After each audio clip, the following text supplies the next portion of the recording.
Hello, hello, hello, hello. I realized that the timer ran out and I was waiting for it to auto change over, but it didn't because I'm not that clever yet. Welcome, welcome, welcome. Hi. Glad you're able to join me. And also, hello, hello. How you both doing today? Oh dear. Just realized I forgot to pop chat out of its own little hidey hole. Hey Mark, how you doing today? Hope everything's going well. You just woke up. Ah, so good. Uh, yeah, today I thought I'd change pace a little bit. I like the painting and everything, but I haven't been getting done any of the crochet work that I've wanted to over the last little while. I usually do it while watching TV, but lately I've been using my television viewing as second screening while playing games. So I'm going to use you lot and we're going to have a fun little crafting circle. So today I'm catching up on something, and this has to do with Mark as well. Some dragon scale gloves that I promised Mark's partner for Christmas this year. Someone sent me a video of someone painting a space marine without watering down the paints, including the ink wash. Oh yeah, there's a lot of those troll ones. That's, oh boy. So yeah, I don't know if you can see the picture there, but they're basically dragon scale gloves that I'm doing in this marbled brown, black, white color. I've got a 3.5mm hook and a little row counter here that I can go click, click, click to keep track of things, because I'm bad at counting and this one's quite tricky for that. Might post a link or something on Patreon or something like that. I had a great time because I was a space marine and used to play Tyranids. Yeah. Tyranids are my 40k faction that I have anything close to a full list in, and even then. But I have a lot more fantasy stuff these days, which you'll be able to see on Tuesday when I paint more of them, because I've got my my undeads coming through, which is kind of nice. 1, 2, 3, 4, 5, 6, 7, 8, 9, 10. You all get to see how slow I am at this too, which is great. Every faction is evil. Yeah, the Tyranids are hungry caterpillar. Yeah, I still think that the orcs are the only ones having fun. Is my favorite take on 40k, because they really are. It's a good time. 8.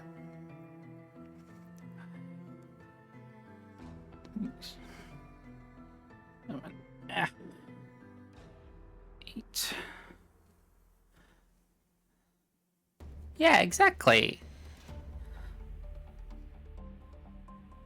But for my little army, just because I've got some here, I've got these little ghouls that I'm painting up for my undead warband that I can use for one-page rules and Mordheim, if I ever can rope anyone into playing Mordheim.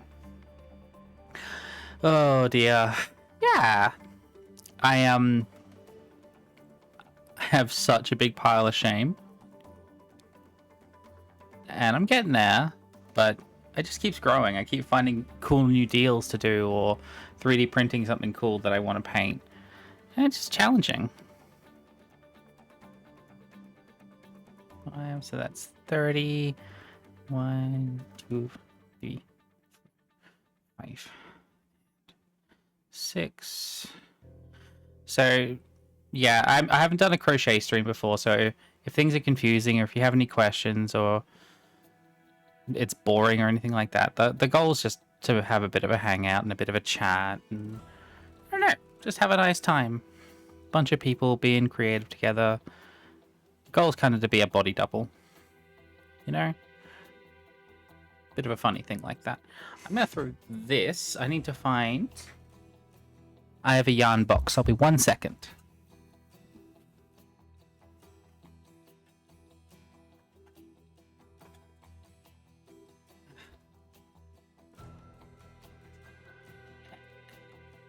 Okay. Oh, I've been crocheting for about 10 years now. Oh, 15 easily now. Oh my gosh. It was one of the few things that like my grandmother passed on to me in terms of like family knowledge, I suppose. And it stuck with me ever since. The part that I struggle with is actually knitting. I'm not very good at knitting. But I've been doing a lot of reading about like resistance and community and things like that because I don't know. We all know what the world's like at the moment. I don't need to spell it out for you, but it's just a nice way to both. I like doing it because it lets me make things for my friends and family without having to buy anything besides materials, and I can just spend time on it.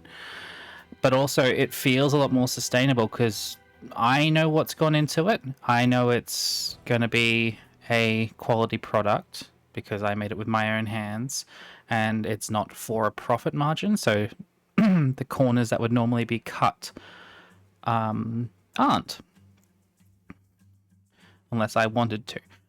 So I thought about making intentionally bad crochet for people as a joke, but then I'm just making intentionally bad crochet.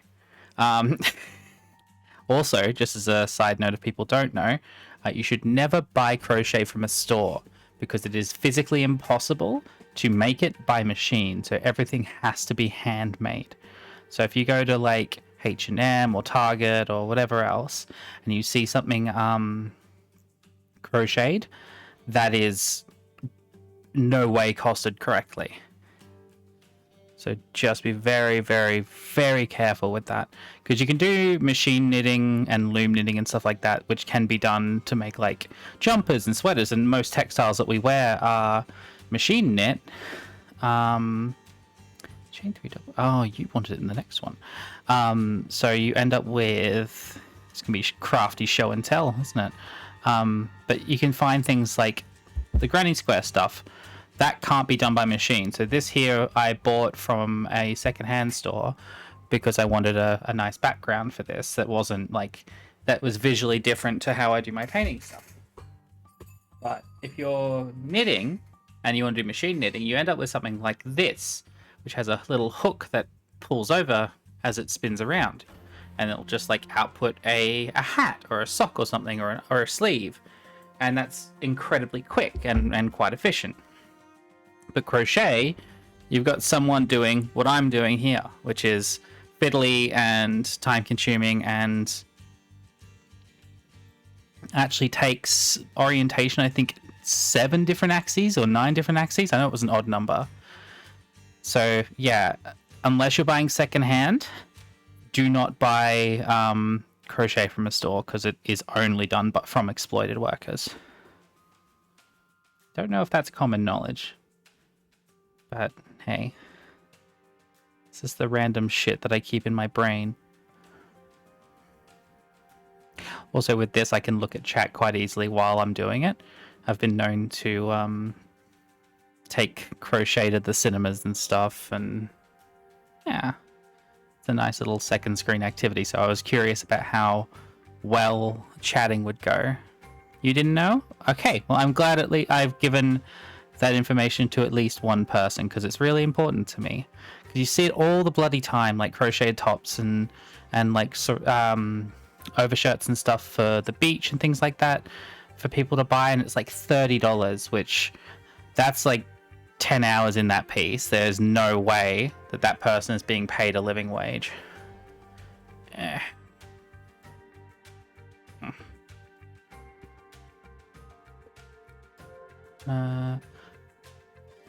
Chain 1, skip 2, 1 DC and next. Oh, I fucked up immediately? Really?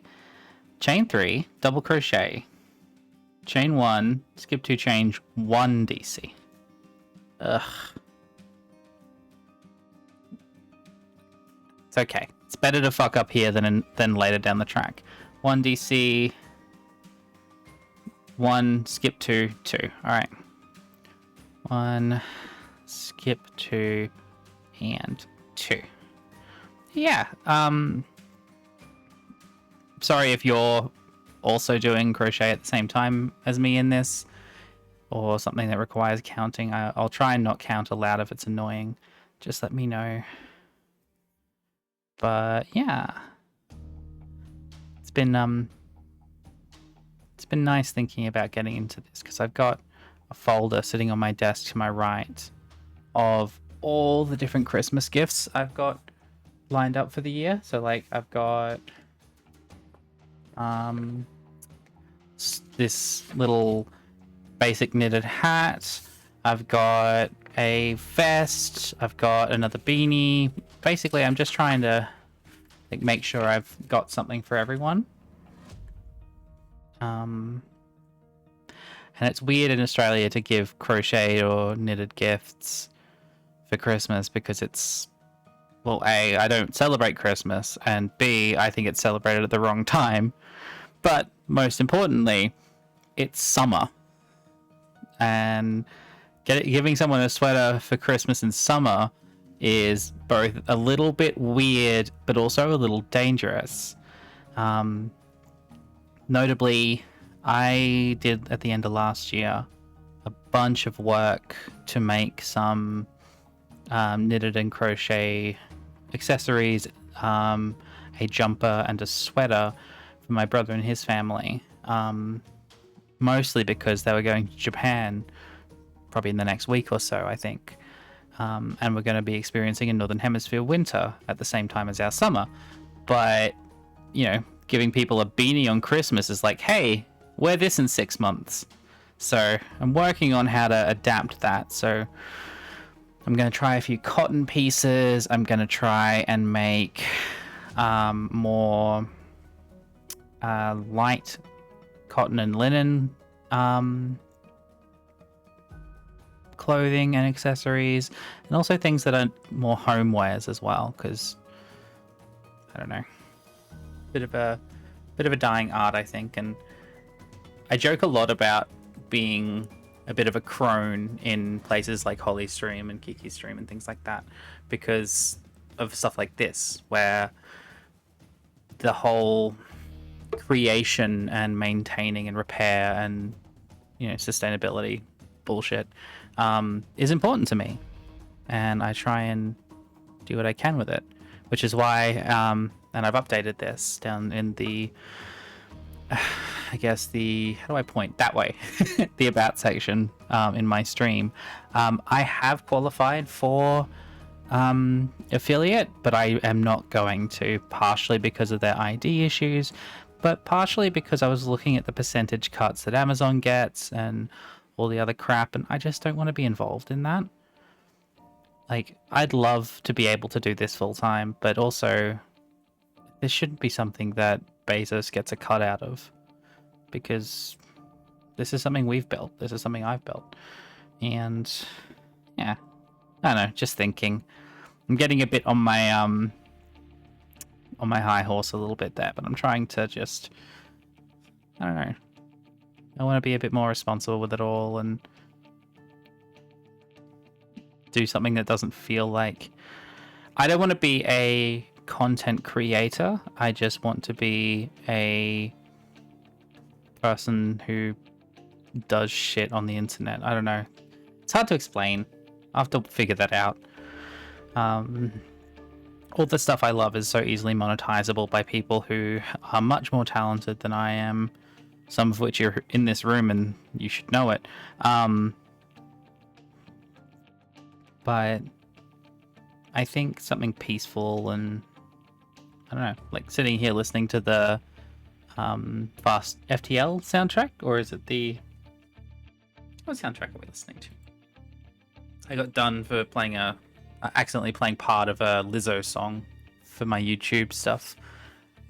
Strange, I thought you were trying to be a Mr. Beast Mountain Beast clone. Nah, Mr. Beast clone. No, this is the Into the Breach soundtrack.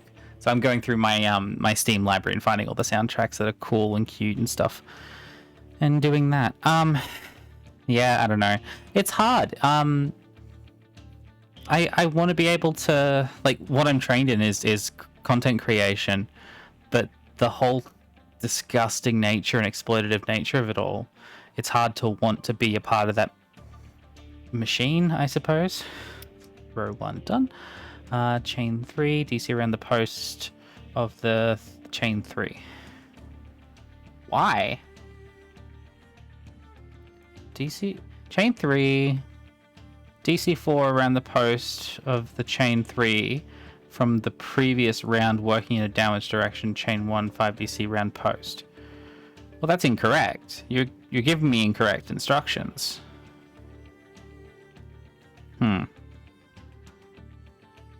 1, 2, 3.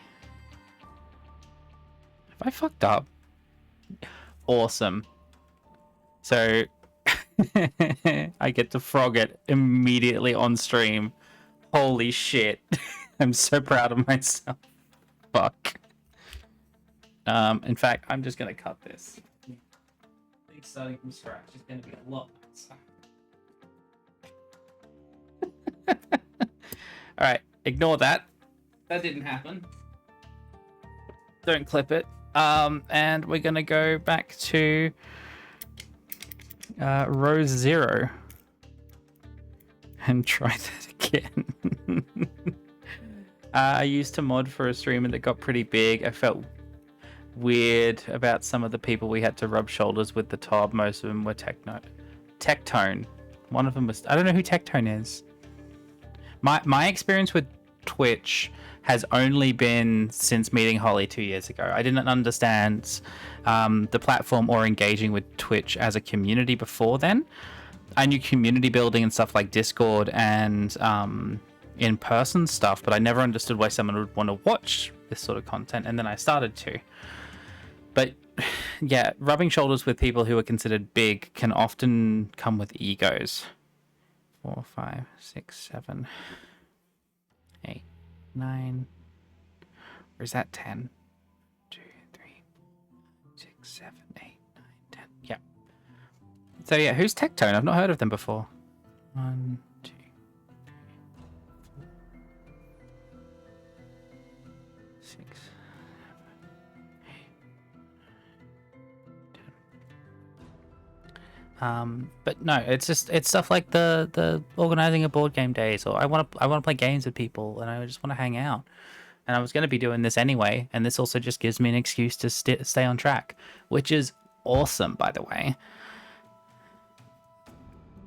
2, 3, 5, 6, 7. Oh, I'm too far off camera.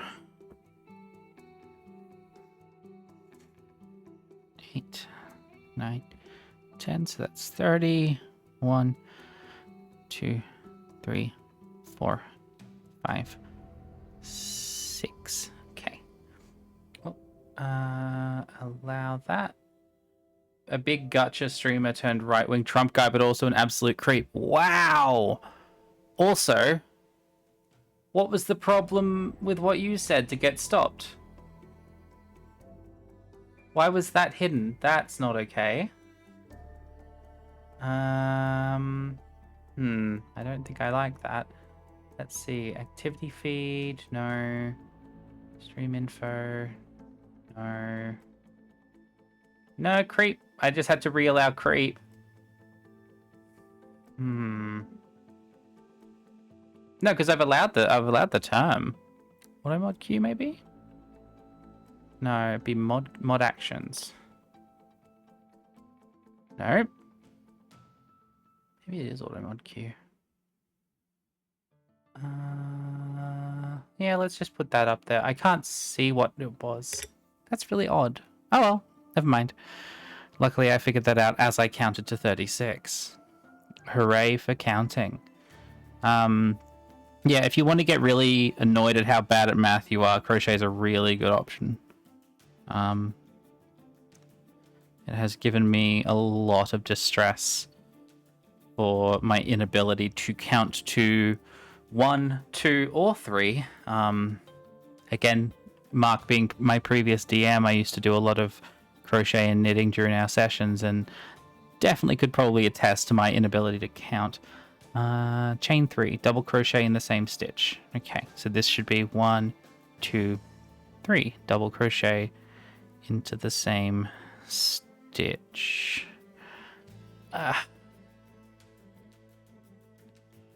But yeah, creep shouldn't be banned. Actually, I don't know about that. I'm trying to do the thing a lot of my favorite streamers do and have stance on ableism, Satanism, and colonialist language. So creep could be that. Echo gave me a really good pointer yesterday that I've now enacted, removing the word savage from my rules. So that's all been rewritten this morning as well. It's just stuff like that you just don't realize, and it sucks at how much prevalence it has in the English language. Especially, like, I spent so much of my life trying to deprogram Britishisms. I thought I was done. Gosh. Can't fucking... I think I looped that round wrong. I think I connected you spiraled. First row is always the hardest, folks. Always the worst. This is why I like doing magic circles. You can't fuck those up. It was always fun watching me get confused while others in the party were adding... Yeah. My inability with math is... well, it influenced the keyboard I purchased. So when I got my new computer at the start of last year, I made sure to get the 8-bit DOE Commodore 64 edition. So it's this thing. So this is the numpad that's detached, but then there's this red button, which turns this whole thing into a calculator that I can just use as a calculator, which is my favorite thing. Anywho.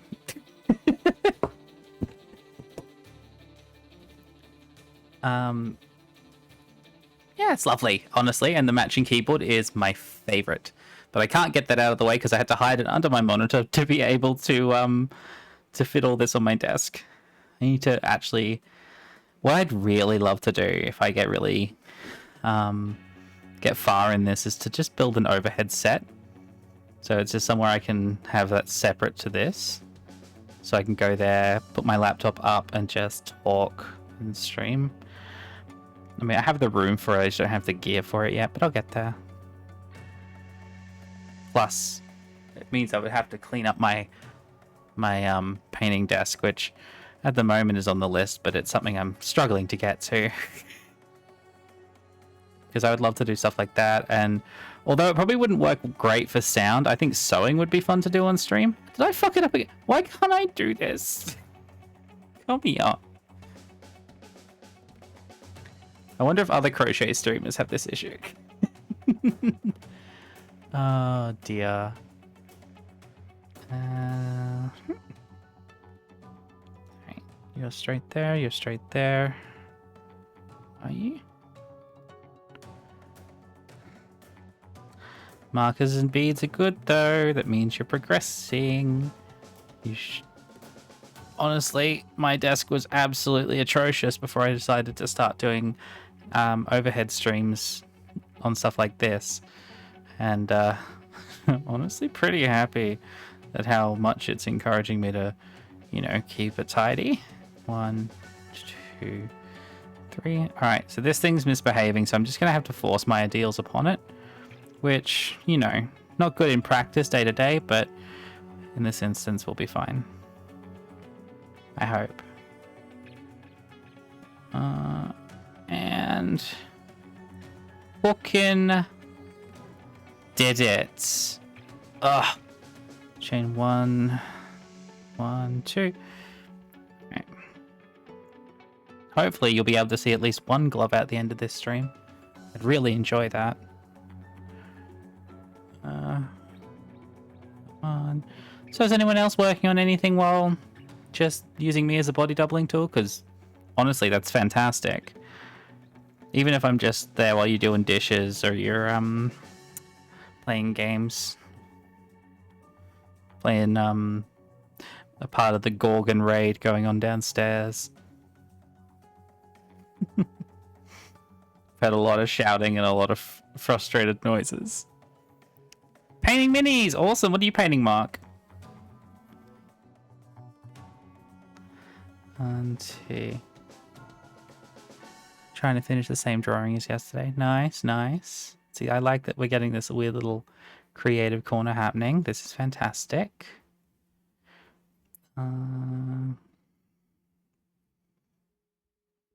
1, 2, and then 2 in this one. All right.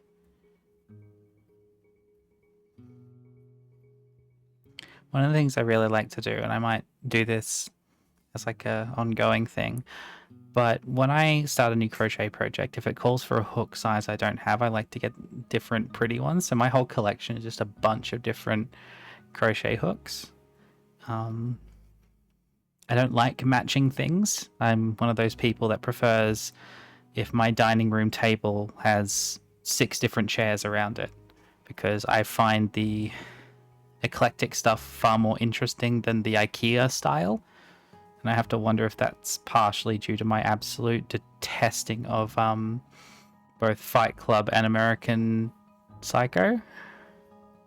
Space Marine for Inquisitor 28, my D&D character for Sunday, and my stand Vampire Pirate.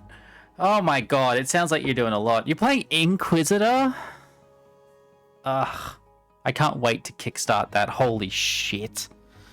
I'm not going to be able to convince anyone to play here, but I might. I'm getting Battletech sorted, which is surprising. There's a group forming up around that. But, yeah. No one else seems to have the... Now that I have the energy, no one seems to have the interest in doing the anything hashtag 28, and that's just awful for me. It means I got all these project ideas and nothing to put them on. For anyone not in the know, anything that's got like a 28 with it, so Inc 28 is Inquisitor, which is an old Games Workshop game that was in, I want to say 54mm scale, so it was like nearly double, like little 6-inch toys, models, sorry. And everything had to be scaled up as a result.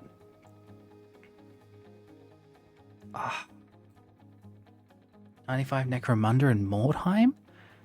Fucking hell, that does sound like a fantastic group. Anyway, the 28 community basically takes the Grimdark and makes it into an art form. It's very much of the same vibe that I want to cultivate here with my work. 1, 2, where everything's a bit more, I don't know, not so much gritty, but homemade. 54mm. Yeah, hey, look at me going.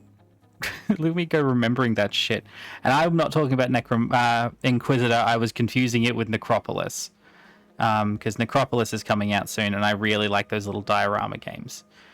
In fact, all those little bricks and tiles that you cut out and weathered and then gave to me, Mark, I am putting to good use on a Great Helm board, which is a 1 foot by 1 foot board for a very quick, very dirty little tabletop game that I'm excited for.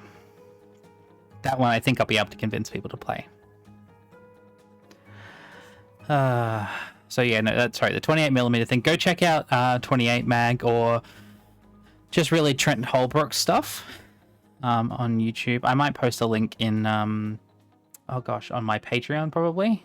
I put something up there recently. So I put random thoughts and things I find and cool shit up on the Patreon. Again, you don't need to pay for it. It's just there. Most people have one for giving money to companies, and I just thought I don't really want to do the whole Discord thing while things are a bit funky. So I need to say it every time, so I really do apologize for the regulars. To the regulars, not for the regulars. The regulars are great. That I've got links in that in the... I think I just put it in the everything button now, because I ended up with too many links.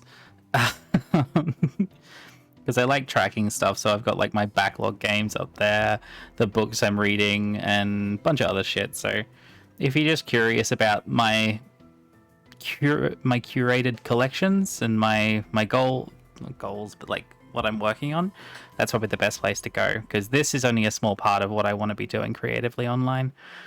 One of the best pieces of advice I've seen anywhere has been do not aim for Twitch, because Twitch is a platform that is by its own nature excuse me, parasitic, and we don't want to be doing that, do we? That's a V there. That's that there. Oh, I was over by 1. Okay. So I'm not aiming as Twitch as my growth platform. To be honest, I don't know what the growth platform is yet, but Twitch is just a part of what I'm working on. Because playing games is fun, and there are cool people on here, and I think that they're cool not just because they're on Twitch, but because they're cool people, and that's important, I guess. It's hard to... I'm a kid of the older internet, where things were much more web ring style. I miss the web ring, so there's a bit of that too as well, I suppose. Alright, so I finally finished row 1 for the second time correctly, which makes me happy. 1, 2, 3, and now I get to start on scales. Oh my gosh. Yeah, so see, you can see how quickly I've gone about this and how much, like, mistakes are made and how much undoing and redoing you have to do when you're doing a pattern for the first time. Imagine someone doing this for 20 hours a day and getting paid maybe $10 a day. You don't want to be a part of that shit. DC around the post of chain 3 from the previous working round in a downwards direction. Chain 1 and DC 5 up the other side. Oh, this is cool synthy stuff. What is this? The Wasteland. If you haven't played it, Into the Breach and FTL are fucking great little roguelike games. I've been really enjoying having a few roguelikes on my Steam Deck for unwinding at night. I haven't been able to play them for years now because of the migraines. I didn't think it was worth putting the effort in. Now though, oh, so good. Been playing a bit of Slay the Spire, and I want to go and maybe do some Rogue Legacy or something like that. It's just a bunch of fun. 1, 2, 3, 4, 5. Alright, so we go up 5 from the stitch in the next DC, and the V stitch from the previous row in the back up. Yeah, slip stitch into the next DC. Okay. Crochet has a lot of abbreviations, so DC is like double crochet. Yeah, roguelikes are great. I have been desperate for a game to replace my my desire to play Hearthstone or like Runeterra or something like that, and honestly, the old Yu-Gi-Oh GBA games are pretty decent, if I'm honest. Never played Yu-Gi-Oh the card game, but watched the anime a bunch, and that's getting me through. But that's where Slay the Spire or even Monster Train comes in. Monster Train's meant to be really good once you get into the flow of it all. And just, I don't know. I have enough Metroidvanias and like isometric action games that I'm not desperate to go play the big ones in those categories. But card games, deck builders, oh, so good. I want it, like, I keep hearing... I follow a podcast that keeps talking about, what is it, Magic the Gathering? And I used to play that so much as a kid. The anime is accurate and legit ways to learn Yu-Gi-Oh! Exactly. You just say it and it works. And you have to scream their attack, which is nowhere on the card text. You just make it up. It's fine. But yeah, no, I've been wanting to play Magic the Gathering again because I played it heaps when I was in high school. But I just can't abide the practices of the company that owns it, and having a computer equivalent is hard. And I think part of that's why I like board games so much and why I wanted to do the board game night tonight. Yeah, it's interesting. I know Flesh and Blood is meant to be popular where I am, but I don't know. I don't know that game. I want to play my game. And then I've been seeing online people are doing proxies a lot. So like you print up and do your own art for your cards. And I think that's fucking charming. But I imagine some of the more intense Magic the Gathering players, especially locally, might have issue with that. So I don't know. Just a whole bunch of stuff. They almost had me as well with the Lord of the Rings stuff. They very, very nearly had me. I would have gone all in if they didn't also have Transformers and Ninja Turtles and Spider-Man and Avatar: The Last Airbender and Walking Dead. Gosh, Final Fantasy. Final Fantasy was cool. I probably would have done that. But like every week, it feels like there's a new one, and that's because it's very close to nearly weekly. Yeah, everything's fucking Fortnite, and I don't want it to be. Things used to have an identity. And yes, those identities might have been shit, but at least they were proudly themselves. And now in this weird world of hyper-fixation on identity politics, universes no longer have identity, and I find that interesting. The fact that the first... And this is what put me on the spiral of disliking Brandon Sanderson's work, but the first visual representation of one of the main characters in Mistborn was in Fortnite. He'd never been demonstrated anywhere else, and it was this strange, like... Imagine if the likes of Aragon was seen first in... Oh no, where'd that come from? That might have come up on stream. Sorry, folks. But no, imagine the likes of 4, 5... Aragon first appearing in Fortnite, or any of the Garth Nix books, or just to talk about what I'm reading, like the Paxonarian books, where you have an imagining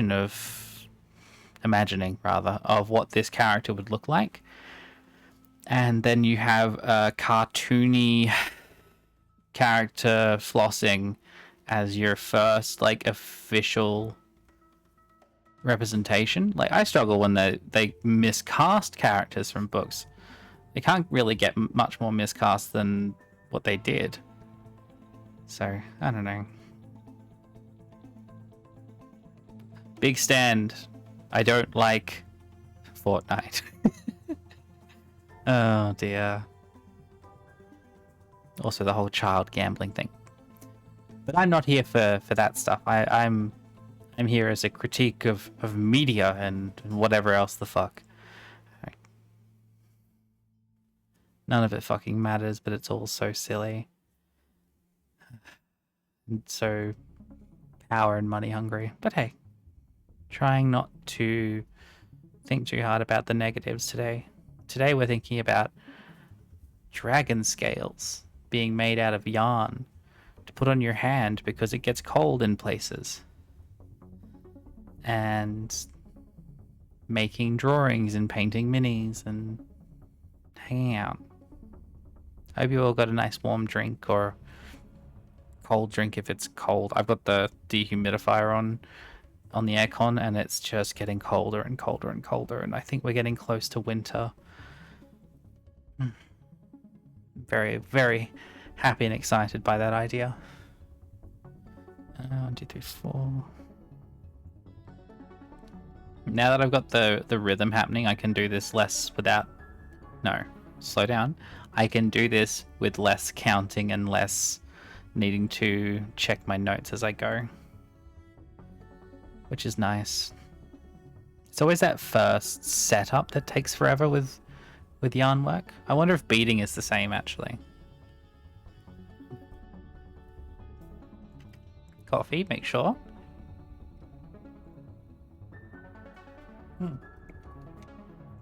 I don't know if people heard, but I was mucking around with the 3D printer today, and I've been needing a pain stim to deal with my dermatophagia. So this makes my hand hurt, which stops the desire to like bite my fingers. And I thought, oh, let's add a braid. And then this is now the devil's tampon in my household because it is the spikiest motherfucker. And I wanted something I could loop around my finger and still like dangle it. Need to figure out a better design for that. Oh dear. Yeah, there you go. perhaps it should be more accurate to call it the Devil's Dilator, but the tassel really, really hones it in.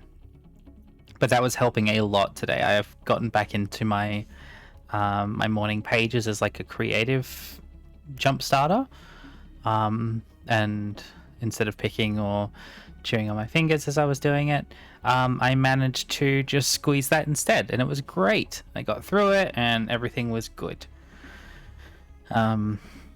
I picked up Just Roll With It recently on itch.io. Again, being a good online person, and say I posted a link to that on my Patreon, where it's this weird mixture of a solo journaling RPG, a choose your own adventure book, and almost like a self-help behavioral book, where I don't know if anyone's in the corporate world or has been around that area, where people suggest things like Atomic Habits and books of that nature. But this is like, what if Atomic Habits was also let you be a wizard? And you had to have combat to make sure that you were doing your habits properly.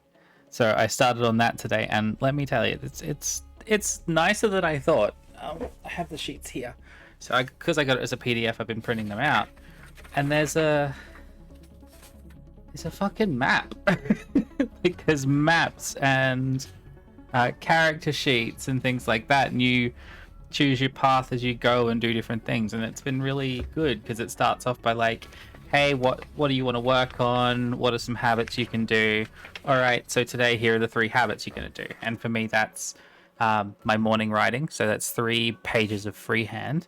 No YouTube after 10 a.m., which is when I did this, and to work on some sprite design so I can redo our little, where is she? Our little friend in the corner there. And it just is keeping me on track to do some creative things.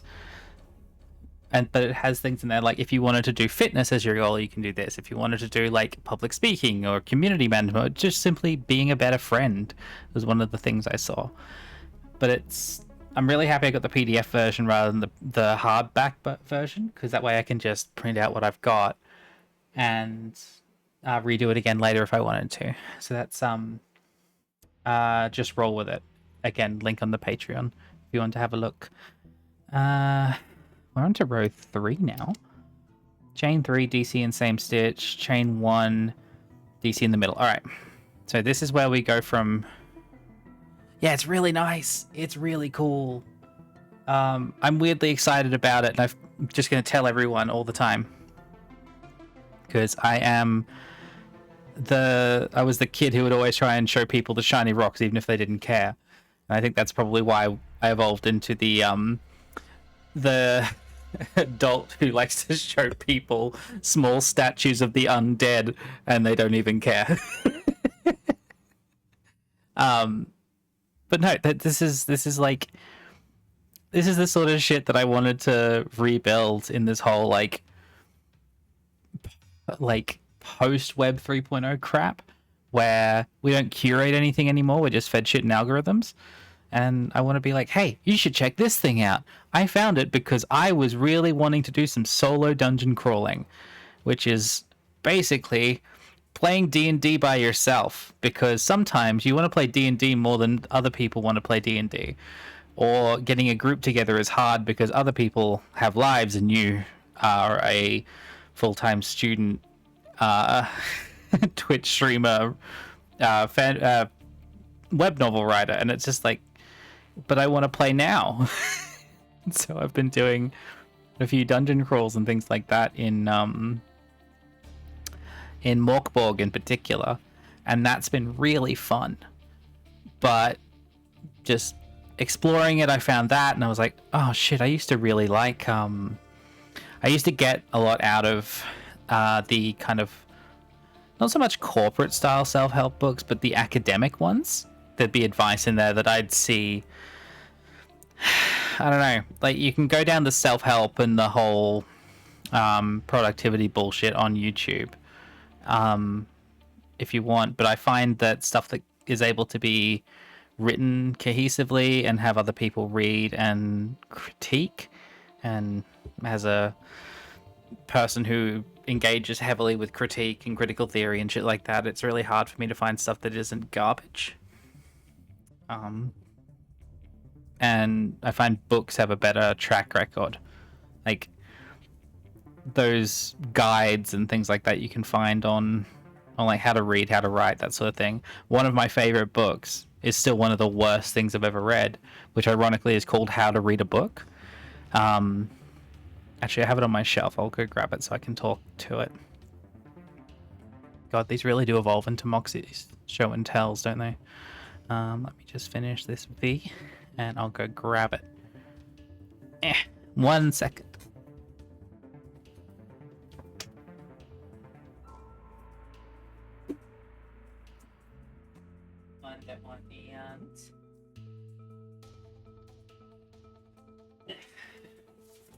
Yeah. So 3 of the ones that I always recommend to people is How to Read a Book by Mortimer J. Adler, which is one of the funniest things to read, but it basically tells you how to have a conversation with a text, which has improved my reading comprehension and my ability to retain information tremendously. But it also assumes that women can't read because it was written in 1940. On writing well, which is, hey, if you write more, you'll write better. Go figure.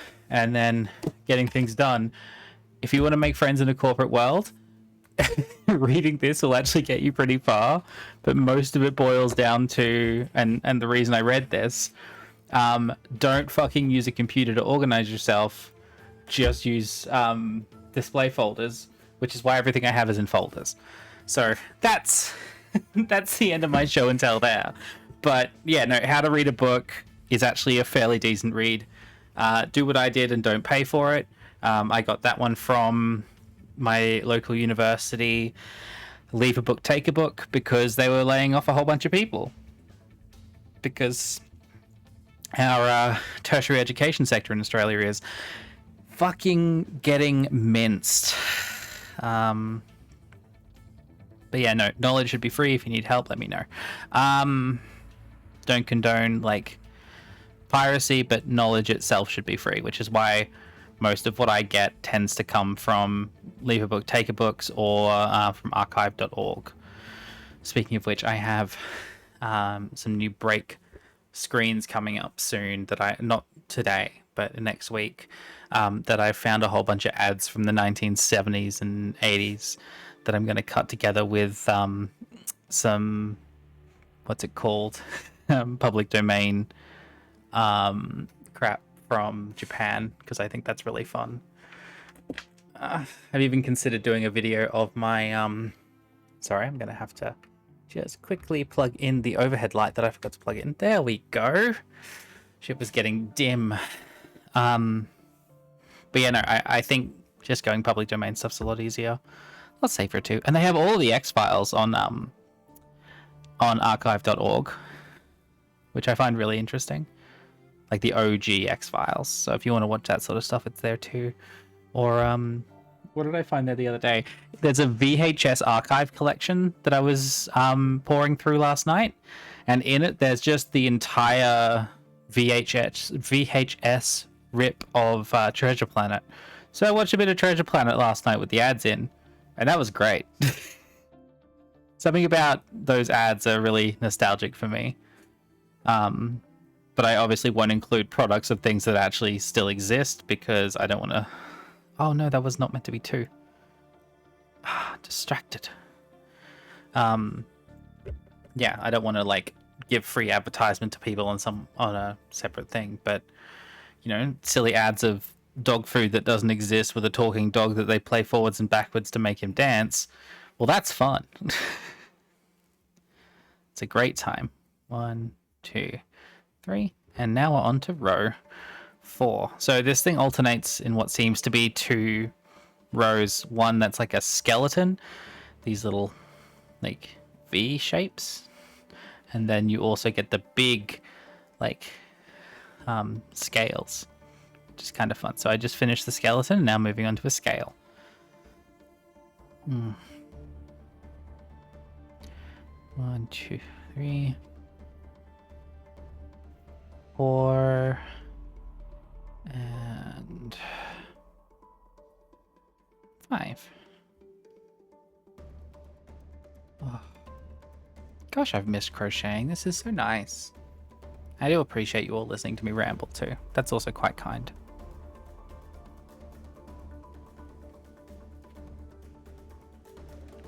Oh.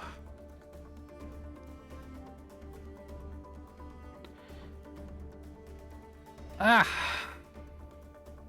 Come here.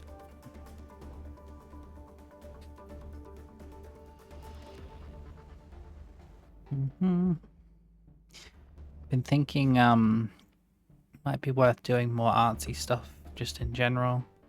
Like rambling keeps the demons quiet. Yeah.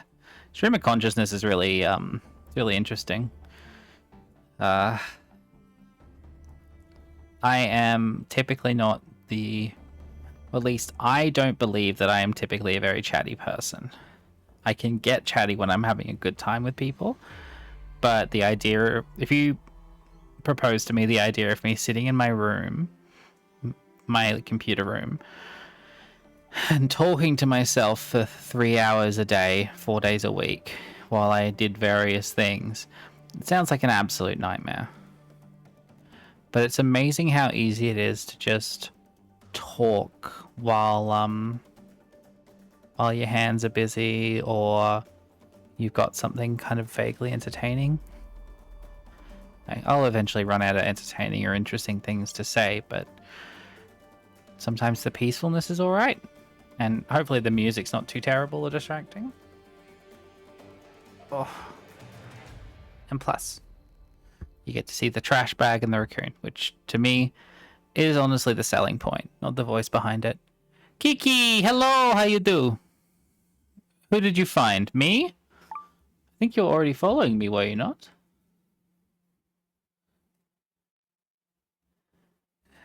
Oh, Ocelot.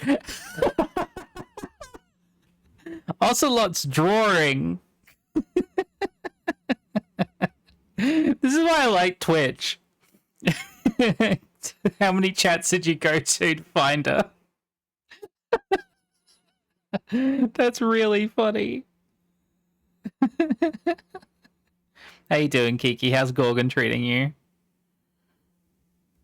1, 2, 3. A fairy Ocelot? Or are you telling Ocelot? That's so good. Go check it out. I think that's cool as hell. We'll be here when you get back, obviously. That's really funny. Hey, you hanging out in here? Holly's on break. Gotcha. How'd you do with the dungeon? I heard lots of yelling.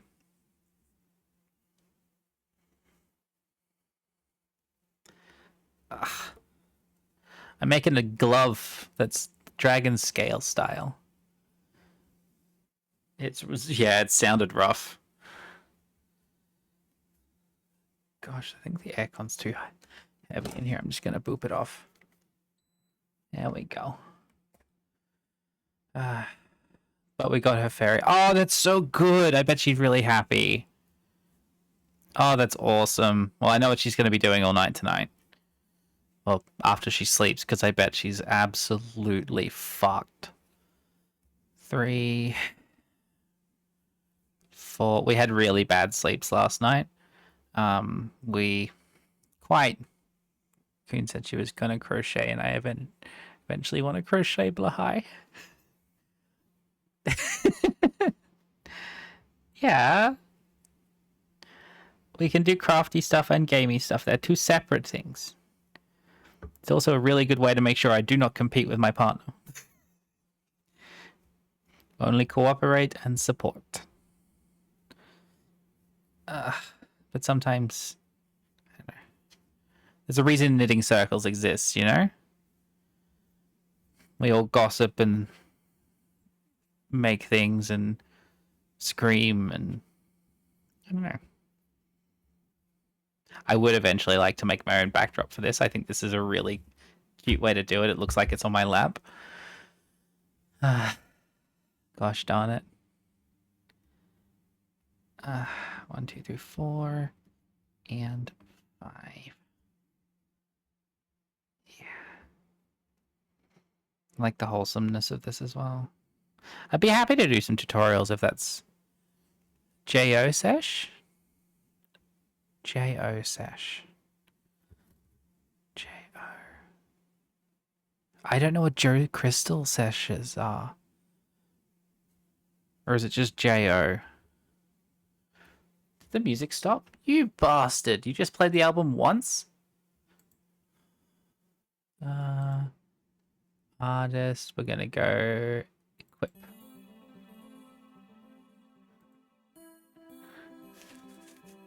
You aren't explaining what the JO sessions are. Is that like a Tupperware thing? You gotta remember, I'm weirdly innocent. So if this is like a weed, I won't know it too well.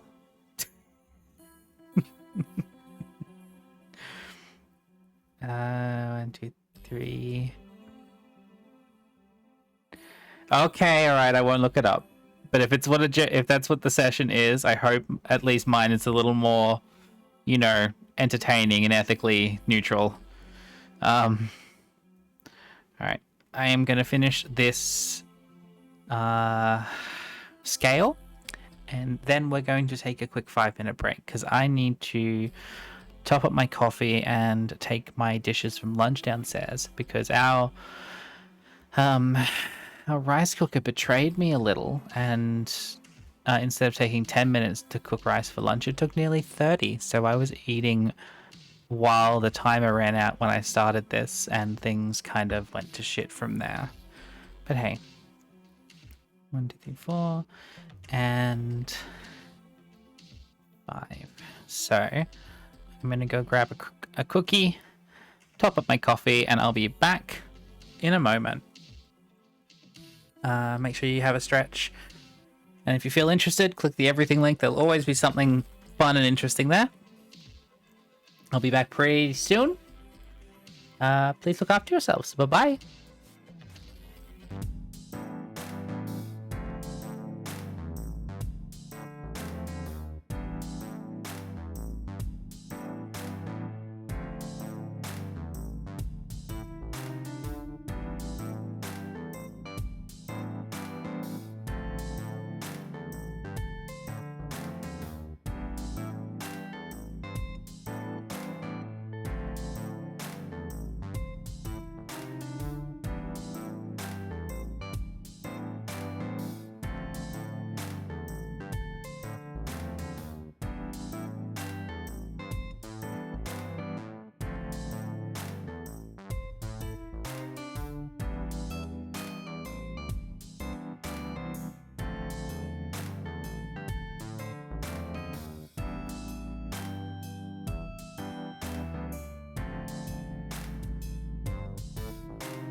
Hello! And we are back. I don't know how to get the music swapping between feeds yet. I'm working on that.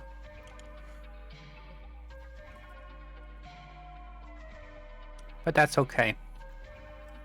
For anyone just joining us, thank you. Anyone just joining us, I'm making a crochet pair of gloves for a friend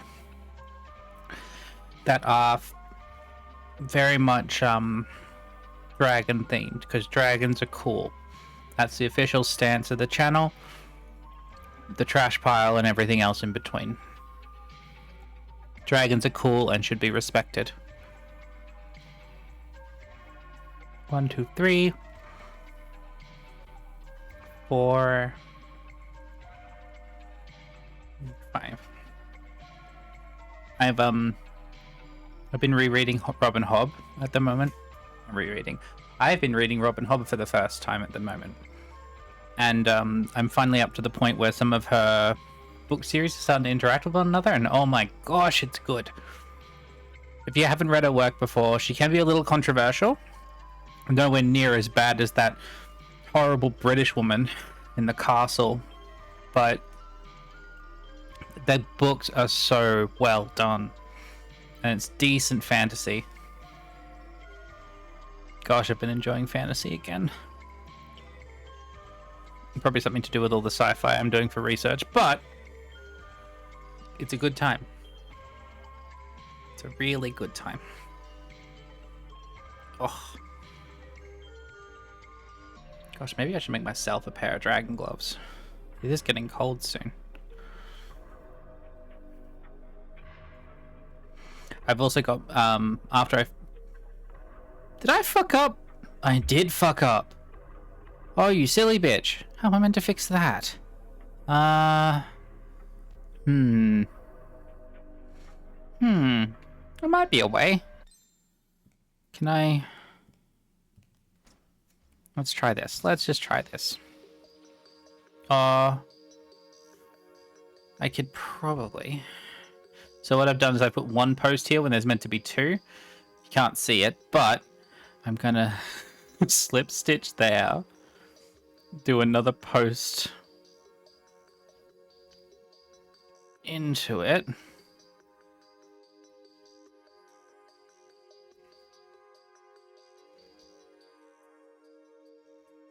Yeah. And then just keep going as if that's always what it's meant to be. 1, 2, 3.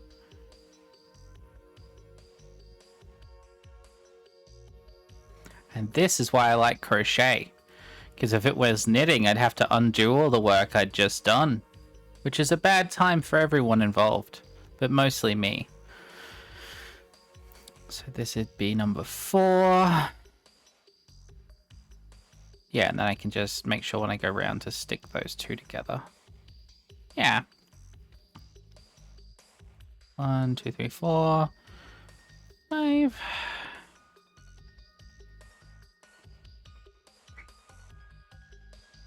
And then this one.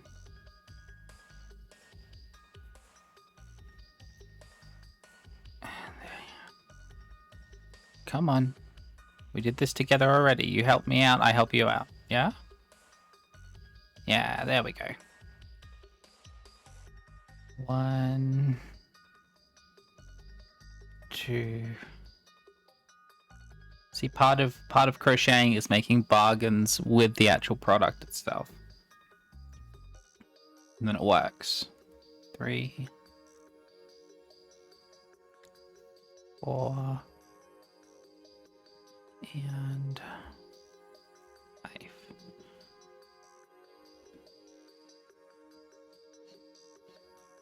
And we have a scale from a post that didn't exist before, which is cool as fuck. So that's number 4 done. We're now on to number 5. 1, 2, 3, and then we put it again through that little bastard. How's everyone's favorite raccoon doing? Am I everyone's favorite? I know of several others. That's actually really lovely. Thank you. I'm doing okay. How you doing, Egg? we're crocheting a glove 1 of 2, that is dragon scale. So it'll go on your hand, or go on the recipient's hand, like so. It's this nice kind of marbled black, grey, brown, white color combo, which I'm having a great time with, and I get to actually use my yarn bowl. Oh, rough day. That's really sucky. Oh, I hope everything's okay. Is that big demands of you day, or just a lot of people being just unfair buffoons that you have to deal with? Buffoons? Check on that. Tanukiyoshi. Thank you. You're very sweet.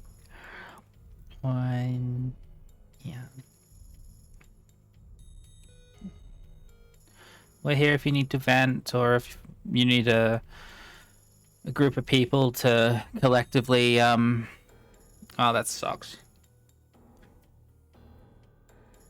If you need a collective of people to come and bombard your bosses, just let us know. Not harass, just bombard. Different things. We shouldn't be harassing people. But we are powerful together, you see. Work with a lot of silly people in a quite... Yep, oh my god, have I been there. Holy shit. Oh... I got made redundant at a university that I'd worked at for 10 years as a... Boss is off today, so that's one of the main issues. Right, so the big decision makers aren't there and everyone's trying to be the big decision maker in their absence, or being inept and not deciding things. I guess he had to do something today. Or they had to do something today. Yeah, no. But people, when you're in a technical role, the issues are... The people was the problem behind the keyboard becomes the biggest problem in the job. I argued so much against the use of AI in the education sector that I'm pretty sure that's one of the main reasons I was quote unquote made redundant. But hey, that was ages ago now, but I've had that experience and it's a lot. Well, inept, and I'm next in line to end. Oh no! No! Oh, Egg, that's fucked. I'm so sorry. Oh, you poor thing.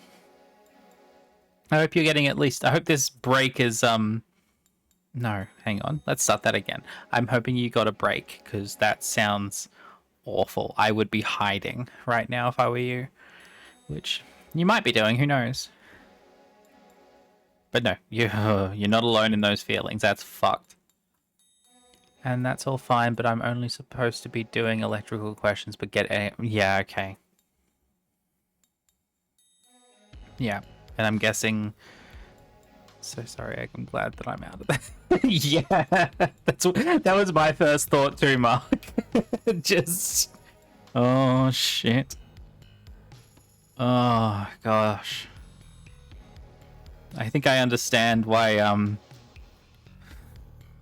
why your name is what it is on Discord, because I'd want to shake people too. Oh, keep stuffing up. See, this is the instance of me not being able to count to 2. So I always forget to count to the second row that I need to do. It's just a lot. A lot. No.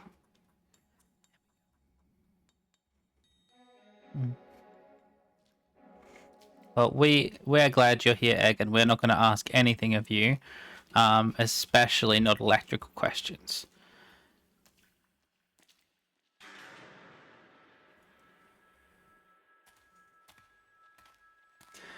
Yeah, problem behind the keyboard, and I don't know ID10T. I'm assuming that's just meant to be what it looks like. But they are the worst. Yeah. No, I hate it. It's always the worst feeling to be the most competent person in a situation, but all of the people around you taking that yeah, it's what it looks like. Cool. those competent people. Sorry, being the most competent people and the person in the room, but the people around you not respecting the limitations of your competency. Like, if you're really, really good at fixing people's problems, even if they're not related to your job or job description directly, you're often called in for that sort of shit just because you're happy to help or gullible or whatever it is. Because I remember working as a media tech.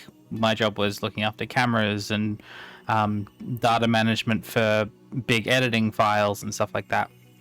But they called me in to deliver computers to people during COVID. So, and that was mostly because I had been in the job for 2 weeks before COVID hit, and I was super eager to please and terrified of losing my job. But I had a shipping question, IT issues I had to work out, pressure problem for our pressure specialist. Oh my gosh.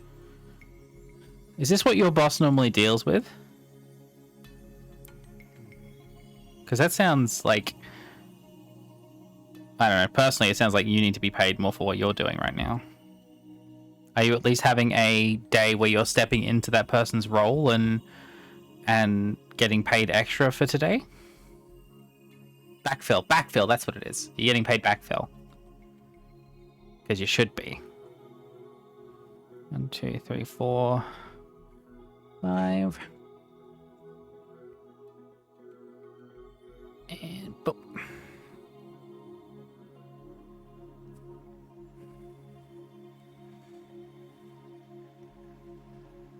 Now to the loop, and now the boop.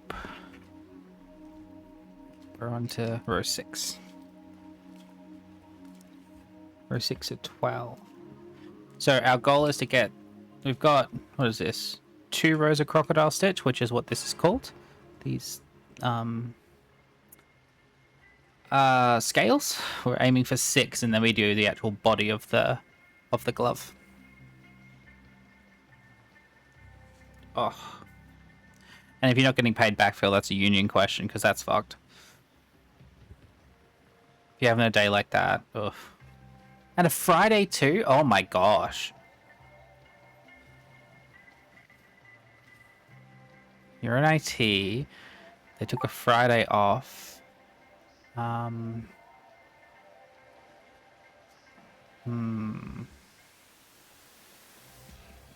It's probably likely that they went fishing or something like that. So fishing or camping is what I'm guessing. Those IT people, or people in those spaces, I always found were weirdly keen on camping and fishing. Especially if they were male. Which I never quite understood, because I'm an IT person and I can't stand being dirty or sitting in the sun. But hey, each to their own. I've had to get a hammock for outside so that I get more vitamin D in my life, because, you know, I'm a bit of a shut-in and that's detrimental to vitamin D levels. So typically, when I take my 5-minute break, I go to the bathroom and then lie in my hammock for about 4 minutes to get a bit of sunlight. Like a bloody houseplant. Or when I'm doing my my writing days, I tend to... Okay, good, look after yourself, please. When I'm doing my writing days and I do Pomodoro, same thing, 5 minutes sitting out in the sun, reading a book. At the moment, that's some of the old Vampire the Masquerade books that I picked up recently. Because I've got... A, I have a friend who wants me to run it for them. And B, it's kind of interesting. Like, 1990s vampire... nonsense, especially stuff that inspired, like, I think it's Mark Twitchell, the Canadian serial killer. Oh, not serial killer. Arsonist, I think. Oh. Now, you shouldn't be getting those alerts. I'm meant to be on streamer mode. Let me quit Discord. Apparently, my D&D club that runs at a local university are having issues because of power fluctuations, which sucks. God, that place feels like it never is built correctly. As a academic in training, but likely not going to be in practice, I do not trust institutions under any circumstances. I have had lengthy conversations with people in my life about that, and I am of the opinion that one's intellectual worth actually diminishes as they go closer to earning a PhD or a master's. Having done the process, some of the least capable and competent people I know are ones that hold PhDs, or at the very least hold PhDs in university environments. My lord, does that breed a level of complacency that I've never before anticipated. But hey, this is why I have books like the ones I was showing off before, where I can do a little bit more self-directed research and look into things like the history of giant fighting robots and finding out where they originate from, and those fun little podcast series that I listen to about serial killers and aliens and cryptids and stuff. It's all good shit, you know? It's all... I don't know, it just feels kinder than academia and other pursuits of that nature. It's hard finding your space in the world when it's like this, but that's okay. Finding work is hard, finding a place is hard, but it's the people around us that make things a little easier. And I'm drifting again. I need to put like a sticker or something for where to put my hand. So I think I'm just gonna move my mic. There we are. So if I put my fingers under purple, then I'm safe. You can tell that I usually do this on the sofa, where I'm all curled up and under a blanket or something. Oh no. There we go. I haven't made something this small and finicky for a while, so I'm just making sure at every step that I'm remembering to count, remembering not to fuck it up. But she's hard. She's a tricky one. I normally do like big coats and scarves and hats and things, which are a lot easier. I love making gloves, especially when I know people will wear them, and like when there's something that's like useful, I guess. Because I've made this pattern for someone before, and they've worn them every winter since, and that's been like 6 years. Because they have they use a camera, but they also have early onset arthritis, so it's like really easy because there's no fingers, it's just a mitt. And honestly makes life easier for me, because trying to make each of the individual little fingies, oh boy, that stuff's tough. I'm not that good. I don't know if I'll ever be that good, because it requires a level of like visualization, I think, that I just don't have. To be able to like figure out if something's the right length. I don't know what I'm looking at my hands right now, and the second they're out of my vision, I don't know what a human hand looks like. And you want me to make a cover for it? No, that's not gonna work. Hey Harunda, how you doing? 3, 4. We're making gloves today, and they've got scales on them like a dragon. And I'm talking about anti-corporate and anti-establishment education, and also community building and the crap. Because I just ramble. Please expect... Oh my gosh, Oswald and High. I think that's the weirdest part about this, is I'm treating my stream of consciousness talking like I'm talking to a mirror almost. Like I'm some sort of budgie. And I forget that I've got Hive and Ocelot and Mark and Harunda and Egg and everyone in here. It's like, oh shit, right, there's other people. They're listening to my crap. Fuck. 1, 2, 3, 4. and 5. Just treat me like a podcast. I wish you could speed me up if that's how you listen. Oh shit, I'm missing... You're not missing stream. You were watching Holly, right? I'm guessing. And Okri, all I am doing is making a glove and chatting shit. It's really it all. Also, thank you again for your feedback yesterday. I have enacted it. If you catch anything else in there, I'd really appreciate letting me know. The decolonializing. Ugh. Plus, I was in the crunchy dun. Oh, you were actually playing. Oh, how'd you go? Did you get fairy as well? 1, 2, 3. Are you helping to unlock the fairy? 1, 2, 3, 4. Yeah. I find it weird that it's not included in the base game of Gorgon. As a chronic character reroller.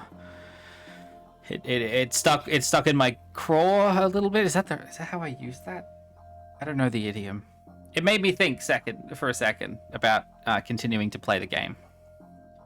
1. Oops, squeaky. 2. 3. 4. And 5. Now, I don't know if this is like unsolicited nonsense, but one of the things I picked up from my grandmother that I haven't heard anyone talk about, or very rarely do I hear people talk about it on like YouTube and stuff like this. If your yarn starts to get squeaky, you can just take your crochet hook, and if you have hair, you can rub it in your hair, and the oils in it stop it getting squeaky. Which is how you meant to do it, apparently. So, yeah, pro tip, if you're ever doing knitting or crochet and things are getting squeaky, just rub it in your head. Well used to do it, but the price is 40 USD, when now it's 20 USD for the game with 1 slot and 20 USD for the other 3 slots. Well, I appreciate the barrier to entry being lower, but I'd also appreciate it, and I think Holly was talking about this at one point as well, being able to either buy the slots individually or being able to earn the slots using in-game currency. Like, hey, you clearly playing this game, have a free slot on me. I wish it was individual slots. Yeah. It would just be, like, most of us don't need more than 2. Welcome back, Egg. I hope things are going okay. Oof. It's a rough one. And boop. No, we've been learning about all sorts of things. It's just kind of been one of those days. So he doesn't deal with it a lot, but normally it's split between us and... But yeah, today's been a day. Oh, have you got long left? Do you get to go home soon? Or do you have... No, I haven't streamed on Friday, so you don't have D&D today. Do you at least have something fun you're looking forward to this evening? And if you don't, could I interest you in our community board game night happening at 7:30 Australian Eastern Standard Time over on Holly's Discord?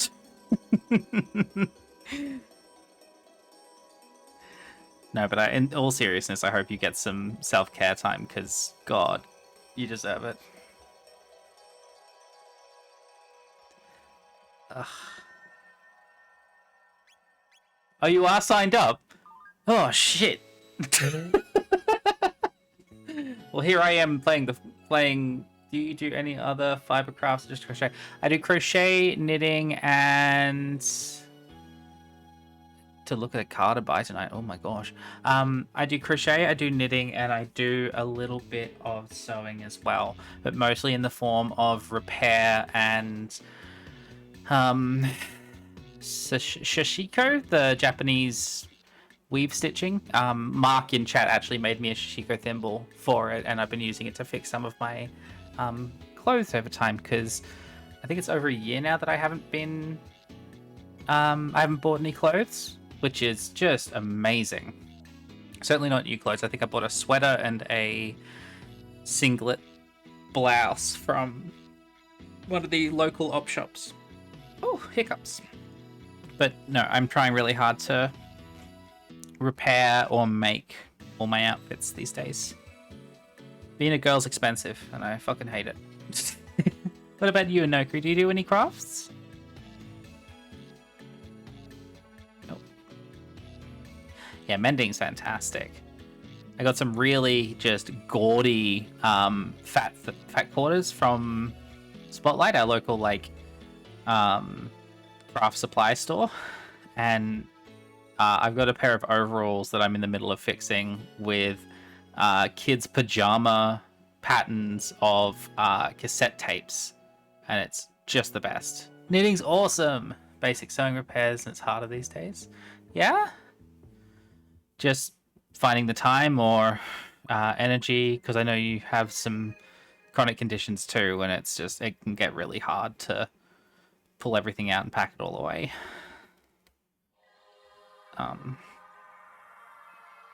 little bit of both, yeah, fair. Stuff like streaming hits chronic stuff in a different way, I find. You might be the same, where if it's set up like...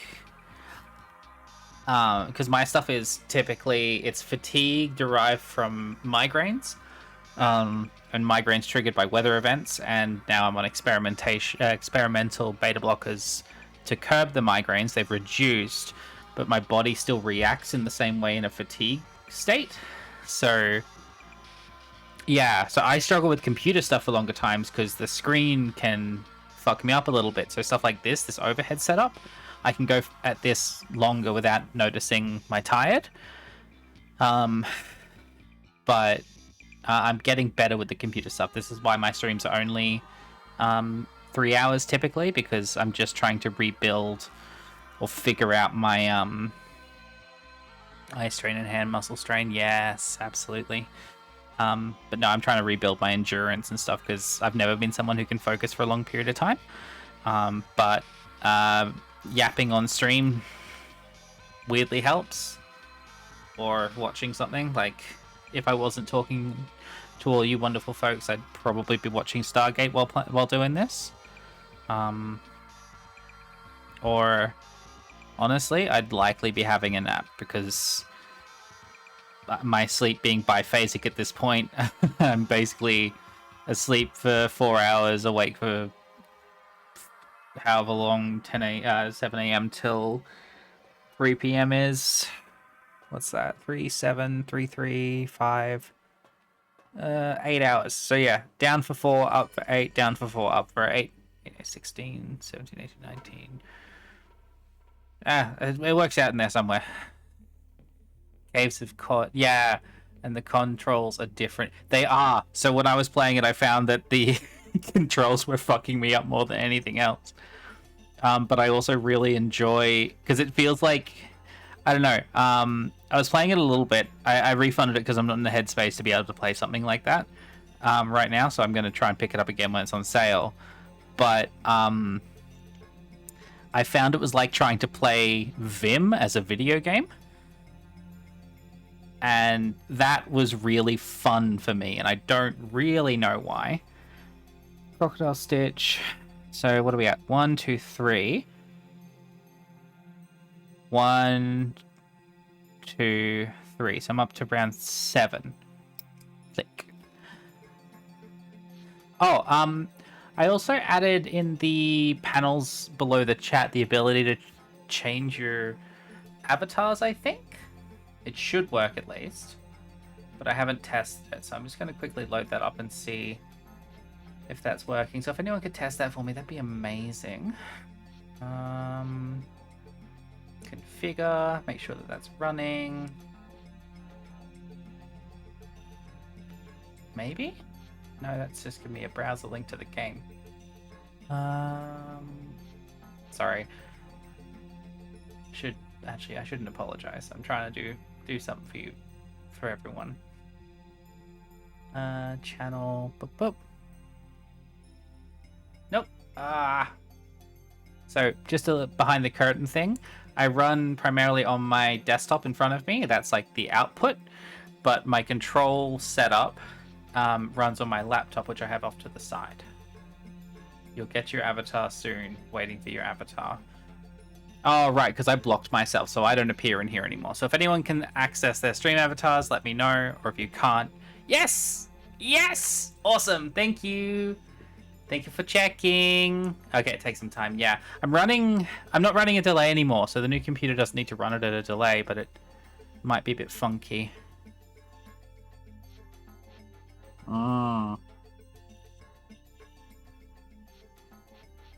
Oh dear. I see you type jump and then... Yeah, okay, fair. Yeah, I see. Oh dear. I mean, this is what I get for being open source anti-Microsoft bullcrap.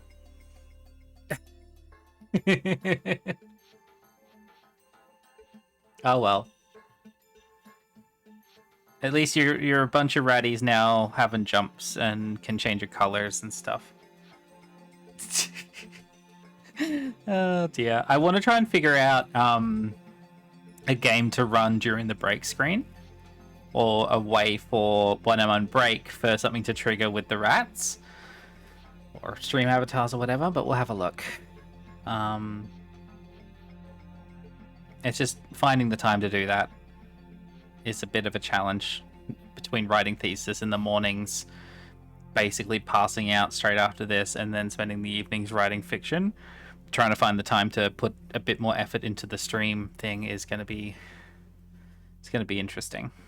But let's hope that the fun little RPG journaling thing I was talking about earlier in the stream comes good on that. I plan on doing a little bit of that sprite work while we play board games tonight. I know Holly's excited for stuff like Coup, and I really want to play Take 6. But we'll see how many people we get, because we might be able to run things like Catan or something. 1, 2, 3, 4. And 5. Nice. Okay, so this is running... This is starting to come together really nicely. I like the white scales coming through. You can see... This would make a really cute dice bag too, actually. I would fully stay up. I know. I'm sorry you can't make it, but that's okay. Sometimes it's okay to not have to go to everything. I'm bad. Hey, you've no idea. I play board games to entertain myself, never to win. They are the last Friday of every month. I've scheduled them as. So the next one, if I just get up my Discord real quick. Basically, if you follow the event on Holly's Discord, the next one is on... Oh, I accidentally just only clicked Holly's event. Yeah, I'm sorry, but if you want to play pickup games, just send us a message, because I'd be very happy to do that.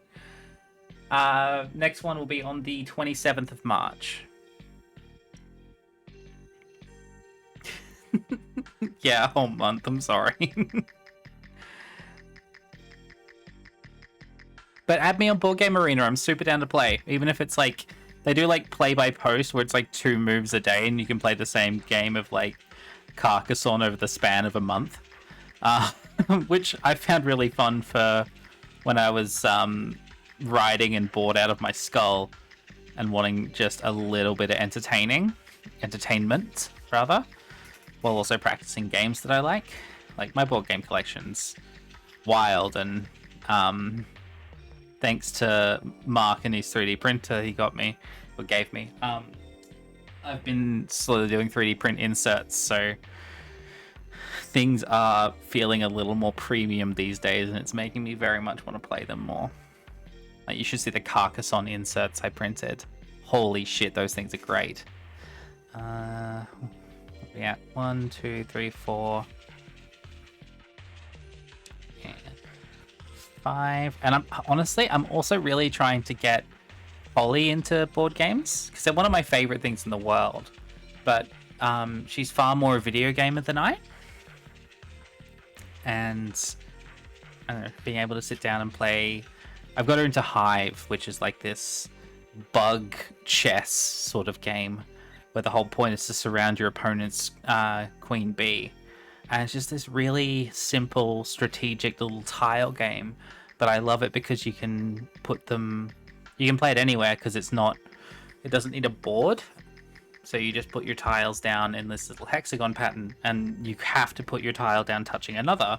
So the board kind of builds. It doesn't exist, but the play area builds itself as you go, and it's kind of fun. I like it at least. 1, 2, 3, 4, 5. Don't know. Huge board gamer. I love this crap. In fact, while I was trying to wake up this morning, I played 3 games of Catan at the same time. I'll take off soon, but I finished. Oh, awesome! Oh, let's take a look. I won't bring it up on screen, but I want to see what I've got here. Arts and crafts and conspiracies. Holy shit! Ah, that's so good! Oh, you do a raccoon too? That's so good. Oh, Ocelot, that's fantastic. All right, if you're going to take off, please take care, and we'll catch you a bit later, all right? Look after yourself and have fun. That's so good. That's so good. Someone tag Holly in it. She may... Yeah, thank you. Oh, gosh. Bye-bye.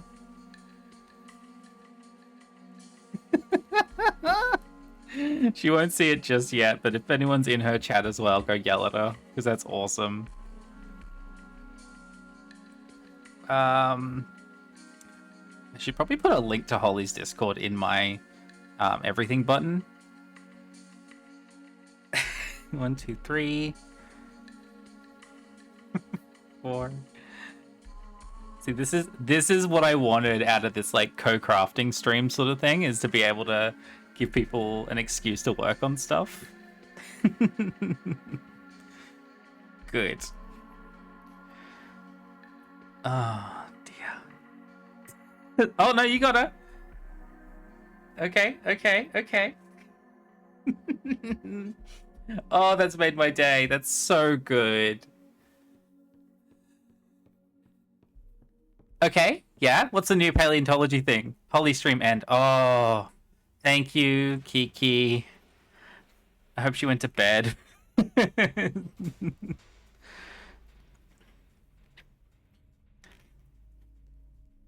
2, 3.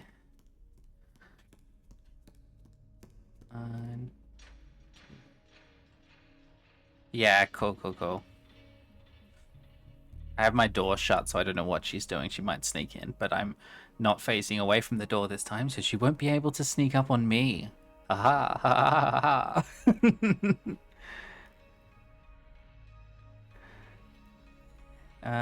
1, 2, 3, 4. Oh dear. Poor loves. I hope everyone who's here is having a good time.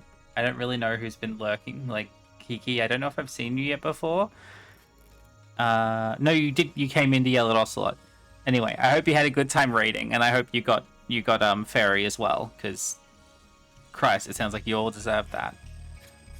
Hive's been here. Yeah, I want to hear the paleontology news, and whether or not I've been here a few times. Yeah. My memory's garbage. I'm sorry.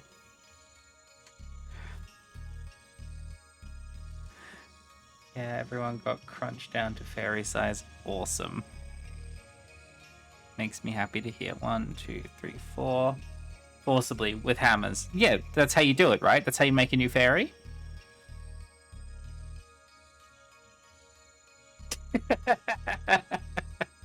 I don't know them. I'm sorry.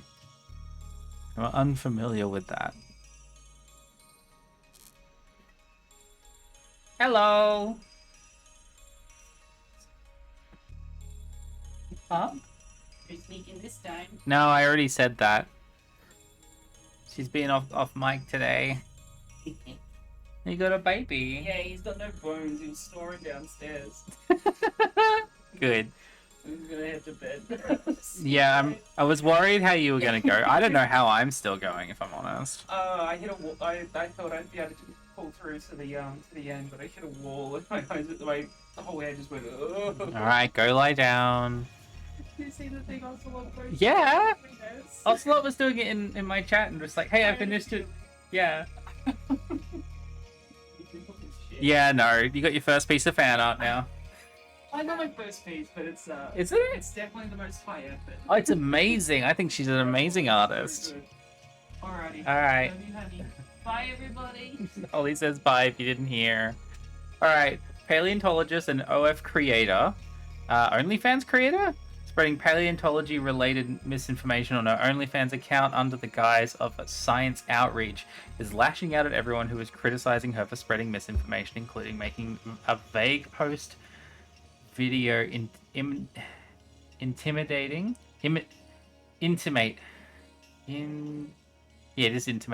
that a handful of the people critiquing her, all queer and some trans, are part of the Epstein class. Well then, two things. First, I don't think there's a single trans person in the Epstein files that isn't, a victim. Secondly, I can't wait for the Milo video. What? Okay, right. I thought that was Hive saying that. Thank you, you just made my brain leak for a second. No, I can't wait for the Mini Minuteman video on her shit, because good lord, that is ripe for him. Holy shit. Fun fact. Oh, it's squeaking again. I don't know if the squeaking's picking up on the mic, but I gotta rub that in my hair. Grenade launcher has never killed the dinosaur. Oh, a grenade launcher may never have killed a dinosaur, but can we say with absolute certainty that it has never destroyed one? Aren't you? Hang on, Kihi, you're playing a dinosaur game. You telling me you haven't destroyed a dinosaur with a grenade launcher? Or is that more of a Turok thing? Turok? I don't know how to pronounce it. The Nintendo 64 Pew Pew dinosaur game. Fucking wait, come here. What is this? What is this twisty nonsense you've bestowed upon me, you... Counterpoint. Florida exists and gators are technically dinos. Oh, ooh. Actually, you're gonna have to... I need Hive to sign off on that, Anokri. I don't know if they're technically dinosaurs or if they're just old as fuck. Define destroy. Like a grenade launcher causing the fossilized remains of a dinosaur to be destroyed. Yeah.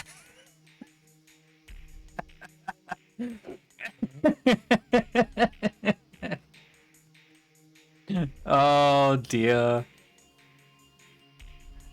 Chickens though.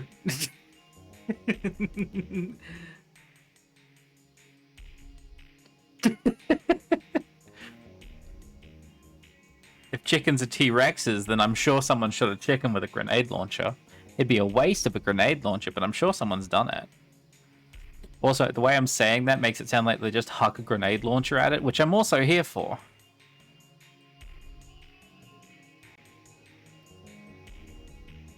Oh, that's an interesting point, because the remains are technically... I don't... Oh, fuck.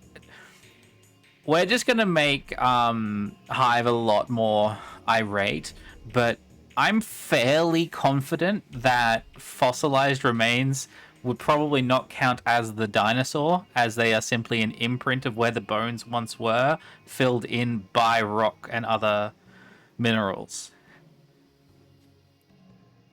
prior to the Epstein class video is that she claimed that T-Rex evolved into modern bird, which it didn't. Yeah. So I don't think any part of a dinosaur has ever been exploded by man-made technology, because only the fossils remain as our current technological advancement, and those aren't technically dinosaurs, but more like dirt pictures. Fuck.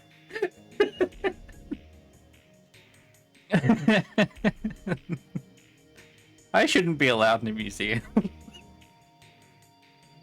I'm sure a bird's been exploded. I saw that one pigeon get hit by that baseball that one time. That counts, right? 1, 2, 3. Yeah, isn't it great? It's a great thing that's happened. Only, okay, then humans have exploded a dinosaur. Okay. Okay, yeah, humans have exploded a dinosaur descendant, but nothing that colloquially? God, I hope I'm saying that right. Nothing that would be colloquially understood as a dinosaur has been exploded by human explosives. I'm so happy that this is the conversation I'm having right now. Birds are dinosaurs, just not just... Oh, they are dinosaurs. Okay.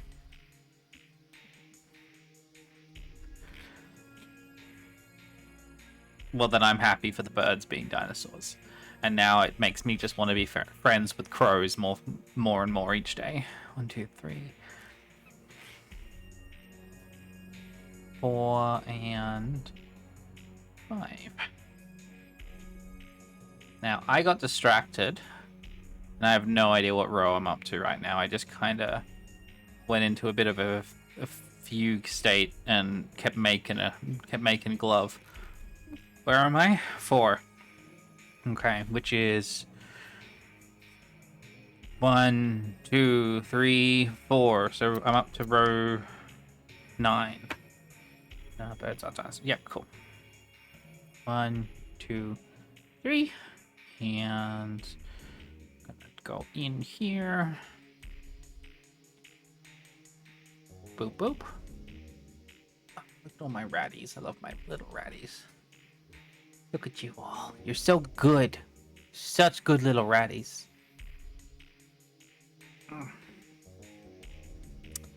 Yep, cool. That. And do 1 there. And over. Come on. Now we go.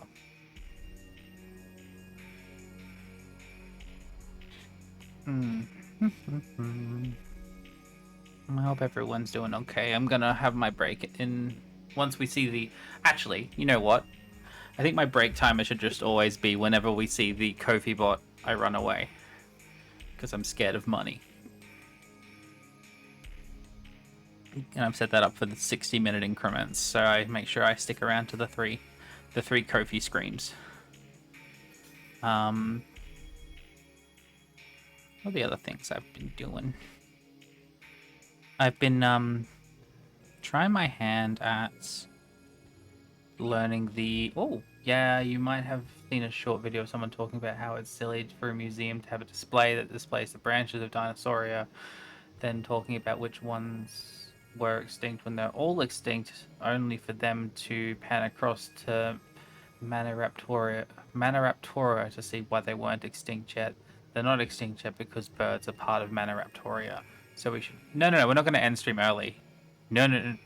I always stick to the 3 hours at the moment. So we've got a break in 4 minutes-ish.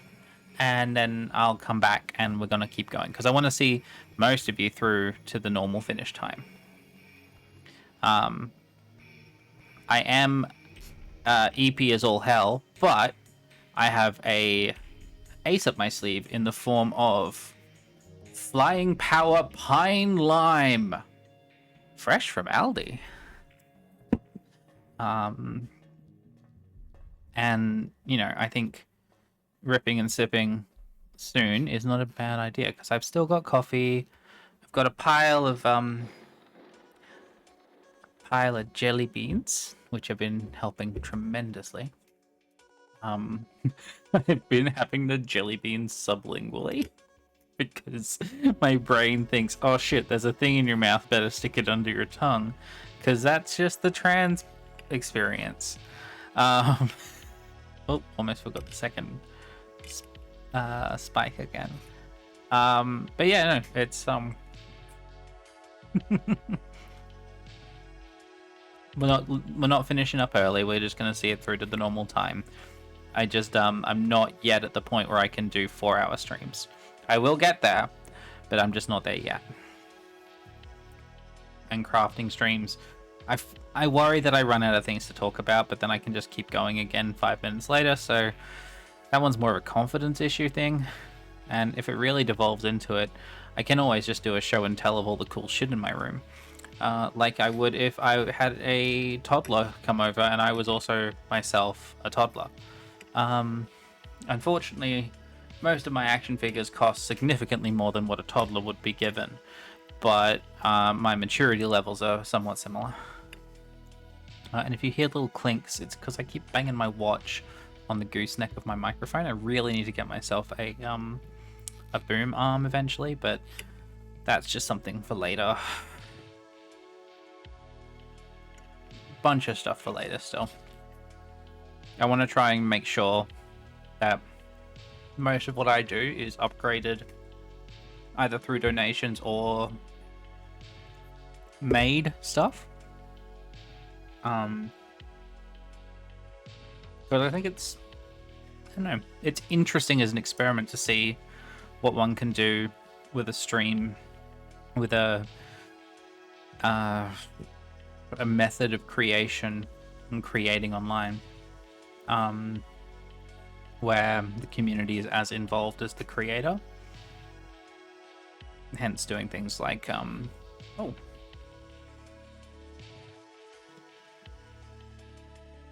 something called medication I took was my allergy vaccine and the HMO's thyroid. That's so good. I mean, it's still part of the trans experience, and I know that there's a lot of debate and it's more of a self-identifiable thing, but I definitely count NB under the trans umbrella myself. Because there's, if you, no one is born ascribed. What are you doing? Oh, all right. The fuck. You gonna all right, I'll take a break. All right, I'm gonna take a quick break. Everyone, look after yourself. Have fun.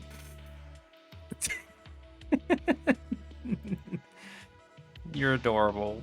Thank you, everyone. I'm just gonna pull the music, and we're just gonna go over to the break screen, and I'm gonna go check on my sleepy girl. Maybe open my can, and we'll be back with more crochet in about 5 minutes. Take care. See you soon.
What is going on? Oh my god, it's Hive. Egg, thank you. What the fuck? You... Ah! No. What do... okay. Hi. Welcome back. I'm glad the coffee bot works. Holy shit. Oh dear. All right.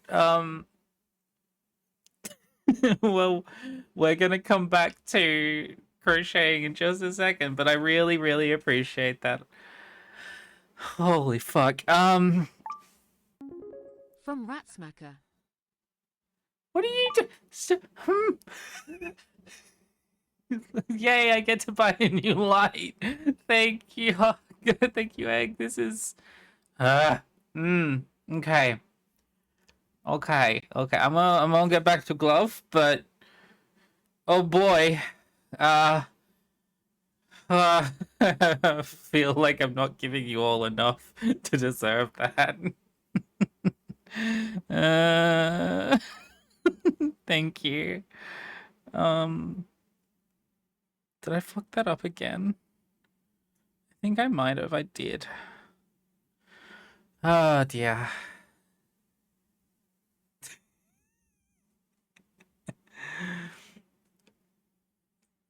That's true. I can also pass it along. I don't know how yet. Oh dear. Okay. Well, if nothing else, I'm taking that as an indication that you like what I'm doing and I need to keep doing it. So, if that's not your... There's a lot of wonderful people.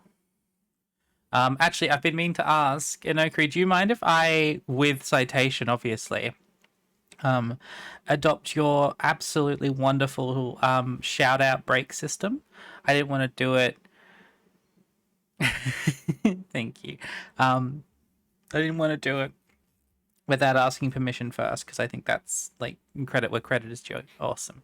All right, I might set that up for my next stream because I really love that idea of adding a bunch of people to the list. So, on that note, I am going to. Eh.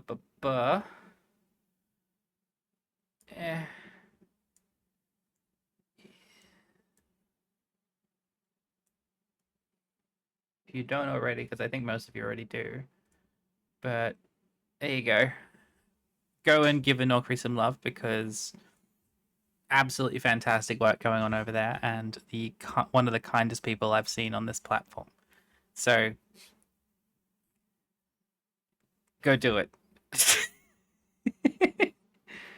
Anywho, we're running up on the last hour, and I have done this much in 3 hours. So, like I was saying at the top of the show, stream, whatever, wherever we are, whatever's happening, this is 3 hours work for someone who's been doing this for a decade.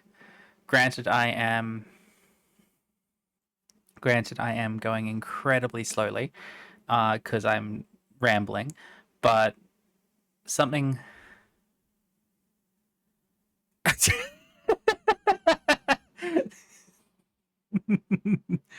We'll have to get the bot hammer out.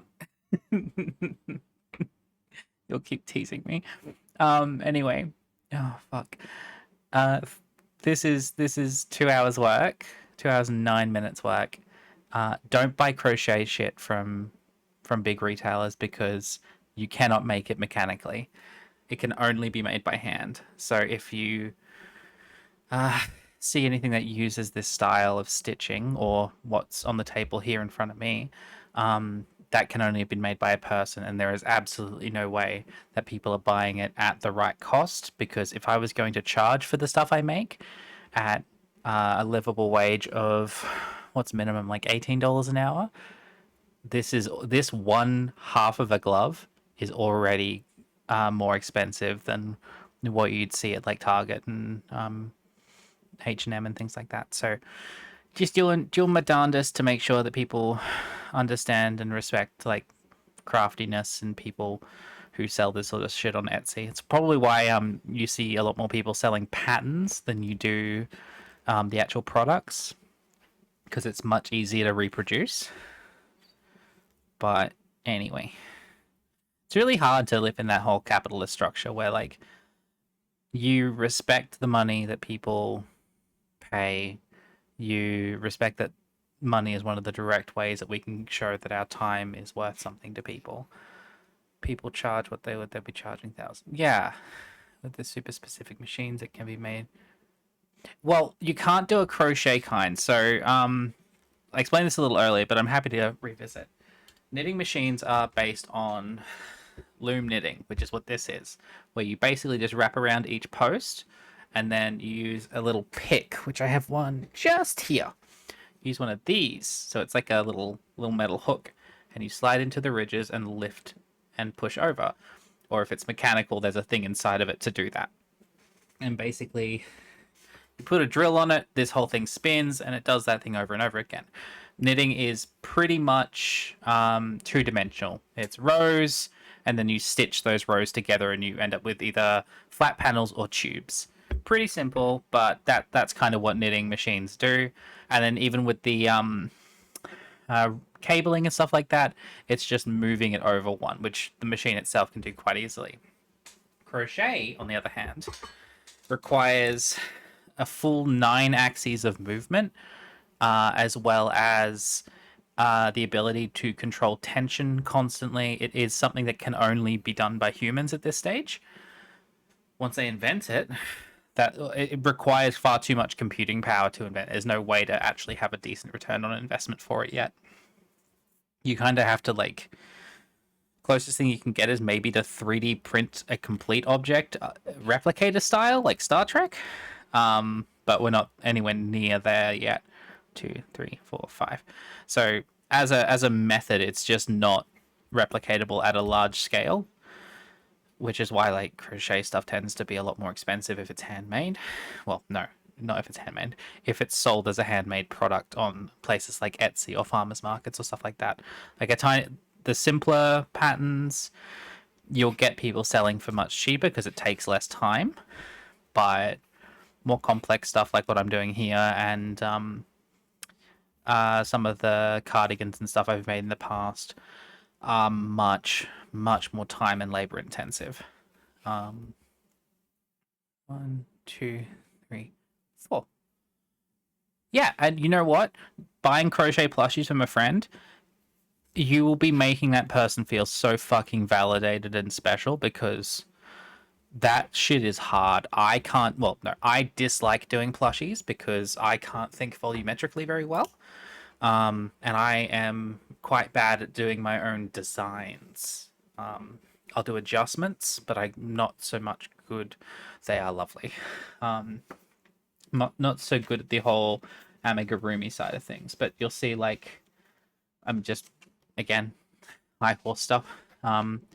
This is a pattern that I managed to get, which I think was like $1 or $2, and I know that this has been sold a bunch of times. They did crochet plushies last year for Smash Convention. I bought other plushies. Oh, so they're like felted plushies and stuff like that. Still cool as fuck. But these like gloves and cowls and what's this one? I just basically went through and figured out all of my family members and all that sort of stuff. So I am trying a knitted plushie for my nephew this year of this Otso Bear. So it's got kind of that very chunky, old school, like 1960s aesthetic, but he's mostly just square panels that go together. And yeah, I've got all of my family, all of Holly's family, and then a few friends that are either local or able to be posted to who have made it to the list. So it's just that sort of thing. I don't know. I want to try plushies again. Last time I did it, I made a crochet sack boy, and this was in like just as the first game came out, I think. And that was really fun. I learned some really interesting techniques. But it still took me about 5 hours. And there's just 1, 2, 3, 4, 5. I only really do it as a hobby. I don't like to do commissions. I did a commission once, and it didn't feel good. I'm always making stuff, and if I have a product in mind for a person, then it's fine. Or if I make something for fun, what will often happen is I will make it, it'll sit on my shelf for a while, I might wear or use it once or twice, and then realize, oh, this person in my life would benefit from this being theirs, so I must, this person found its home. So I end up having a few products that I give to people that aren't made specifically for them, but are made and then they become theirs in a weird pseudo spiritual way. I don't know. And I like when that sort of happens. It's happened a few times, but it suits other people more than me, and then I can gift it on like that. And plus, this sort of shit wears much nicer if it's already been worn once or twice. Person I'm crushing on also does crochet. You should bug them to get back into it. You should. It's a really cute little body doubling hobby, and if you're showing an interest in someone's like hobby, and if they do it to relax, it's such a good art to have. And you know, it's something we can do without power if we need to. It's hard not to think about that side of things as well. Like with all the storms happening in Queensland lately, we've lost power quite a few times. You've been on Holly streams where it's just shat itself. I forgot to hit the music. You know, it was quieter in my head than it should have been. What have we got that I can play here? What about albums? Give me albums. Classic Queensland. Yeah, the storms are, oh boy. There's something. Yarn can be expensive, but you can also, so this yarn here that I'm using is actually recycled. So I bought a $6 sweater. 1 second.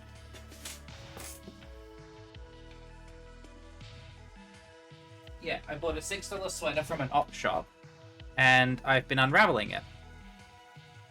And it's a much easier way to do it. And if you buy stuff that doesn't have a tag on it, or if it has a tag on it that says what kind of yarn it is, like this one did, I know that this is 98% merino and then 2% acrylic, so this will breathe really, really well.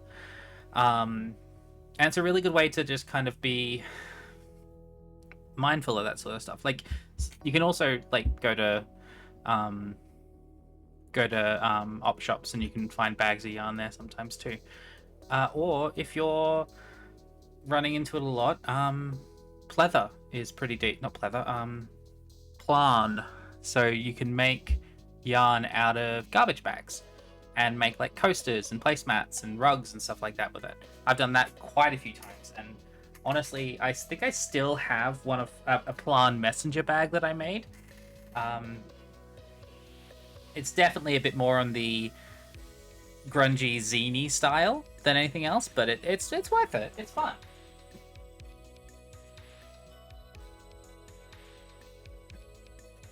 Just don't buy cheap acrylic. If you're gonna do this, I don't know if the US has discount variety stores. I guess that's what Dollar Tree is. 1, 2, 3, 4. Yeah, try and avoid those sorts of places, because even if you're making something with it to learn, you're not going to be knowing how the material works. And one of the things that has taken me quite a while to understand is that this is art. This is a form of art. And when you do art, you've kind of got to respect the material that you're working with. Years and years and years, I would have made things that are just the cheapest yarn I could find, because why would anyone use anything more expensive than that? But after using proper wool, proper cotton, it's so very different. Mending tutorial. Yeah, yep. It's really, really cool, and honestly fairly easy to do, so long as you don't like run it through a wash cycle that makes it turn into felt. But that's another option too, is needle felting.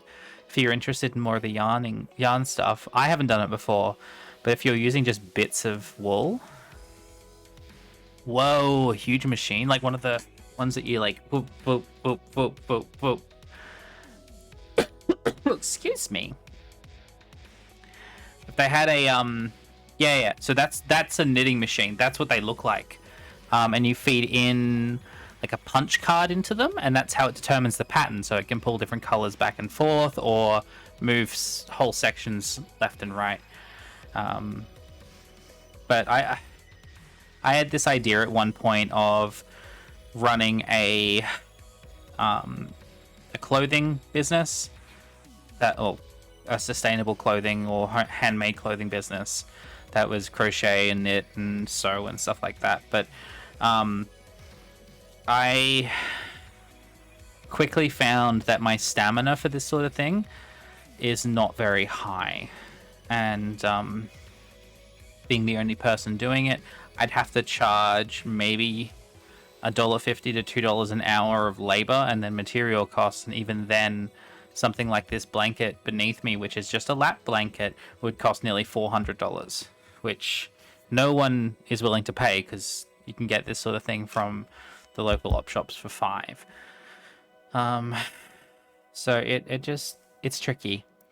If I was going to suggest something to people wanting to get into crochet, see what yarn you can get from an op shop, or even carve your own crochet hook, because that's all wherever sticks with a notch carved into them, and then sanded down or just like buffed, and then make a granny square blanket, because it's the easiest stitch to learn and it's infinitely scalable. You can start with just the center and do like a 5x5, and it's maybe that big, and you've got a washcloth for the kitchen, or you can put it up to 5 foot by 5 foot and have a huge throw. Like, it doesn't overly matter. It's a really good way to learn the actual stitch. 2, 3, 4, 5. do crochet or do yarn work or something.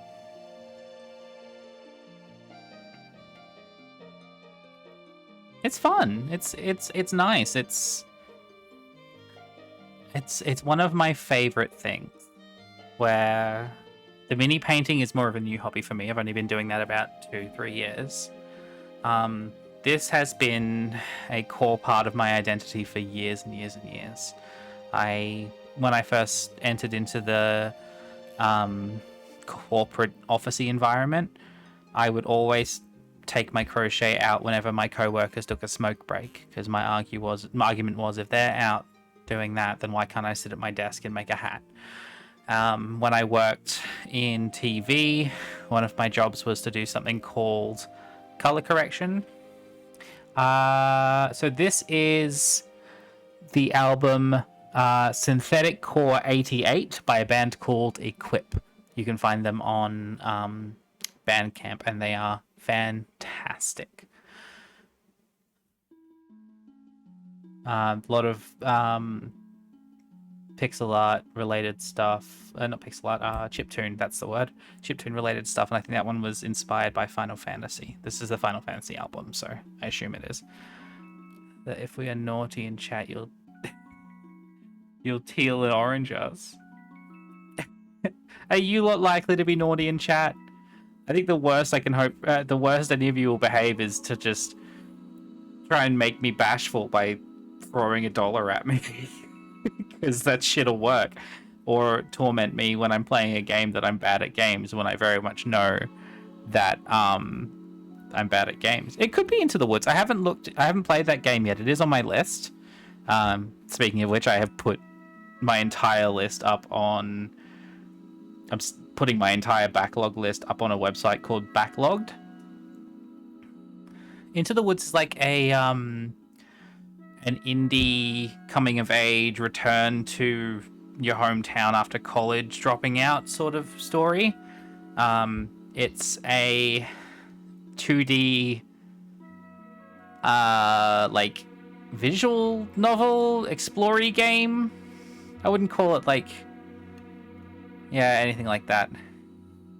But it's one that I've had on my list for a while because it's meant to be pretty damn gay. And it's got anthropomorphic animals in it, which I'm always a sucker for. And it's got... I don't know how to explain it. I would probably refer to it as... you kickstarted it?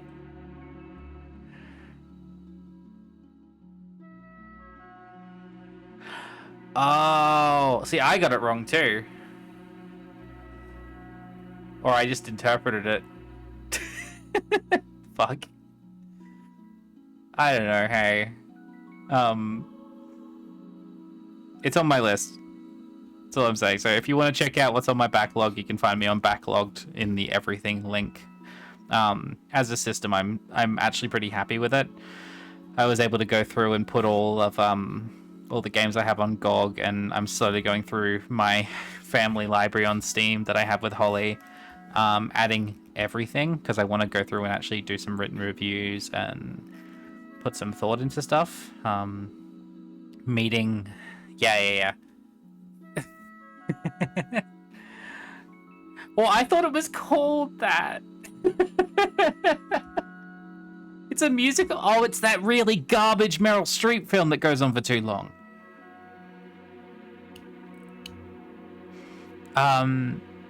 That's the one that ends like 3 times, right? I bet it was a stage show first, and they just butchered it. But oh my god. Anyway, no, I'm really enjoying doing a bit of a backup of my my game, so I have it a list that I can call upon, and I'm slowly deciding which games are to be done on stream and which games aren't. My current rule of thumb is if I can play it while watching a TV show and I won't lose any,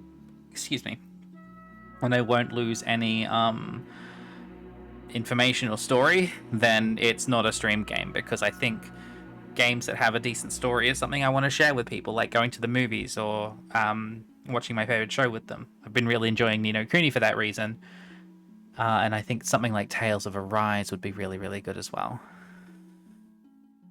I believe it was, yes. Gave it to Rob Marshall, a man who appears to not be able to... What other musicals did he direct? Because I know, fucking queer trans woman. I'm a fan of musicals, just not that one. Because I hate anything that ends multiple times. Or feels like it ends multiple times. Like, I really disliked the first Avatar movie by James Cameron. Mostly because it was what it was, but also that it felt like it ended 3 times. Like, we knew there was a second one coming, and then you destroy that tree, and you should have ended it there as a cliffhanger. Why do people not do cliffhangers anymore if they know there's multiple? Come on, guys. Anyway. Oh, sorry. Didn't mean to smack you. But yeah, no. I have a lot of feelings about movies and TV. That's probably why I'm the fucking TV scholar, but meh. It just means I have the ability to back it up, I guess. Oh, I forgot about this song. This one's good. You know what, actually? Can I add this? Chicago 9, Little Mermaid, Mary Poppins Returns into the Woods. So I know of Chicago, and I know a lot of people praise it. I have no desire to watch it. 9, I don't think was a musical, was it? Little Mermaid, the new one, I'm guessing. Again, another one I haven't seen. Mary Poppins Returns. I didn't know that was a thing. It sounds like a Batman movie. And Into the Woods being Into the Woods is Into the Woods. Wow. What a lineup. What a fucking lineup. 1, 2, 3, 4, and 5. And finally... where did my instructions go? I put my instructions down somewhere. I hit play, thank you very much.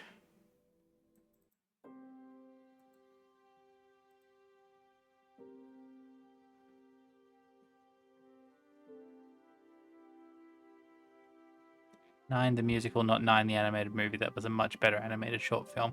Yeah, no, I saw the short film and it was fantastic, and then the movie was the movie. I didn't know there was a musical. Is it anything to do with the puppet people, or is it just what it is?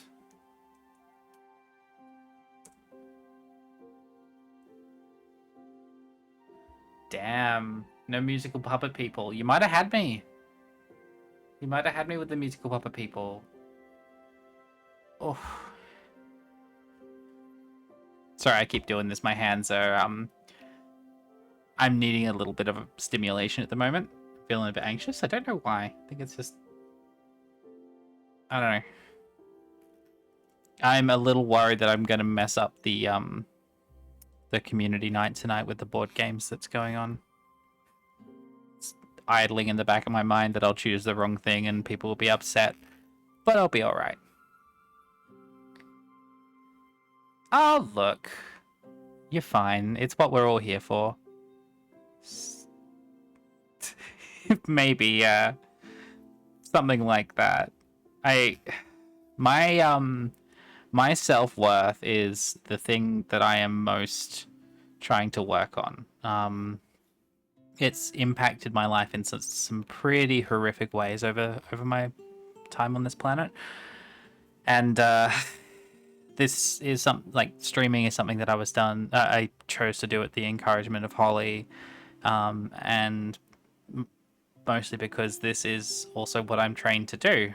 Like, not so much be a personality, but like I wanted to be a radio presenter, I wanted to be a script writer, I wanted to be in media, and I wound up as a tech because the way I go about things is I like to learn and master the basics of something before I move on, and feel like I've mastered the basics of something.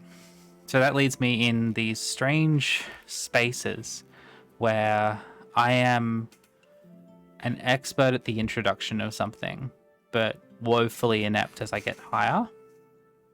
Or at least that's how I perceive it.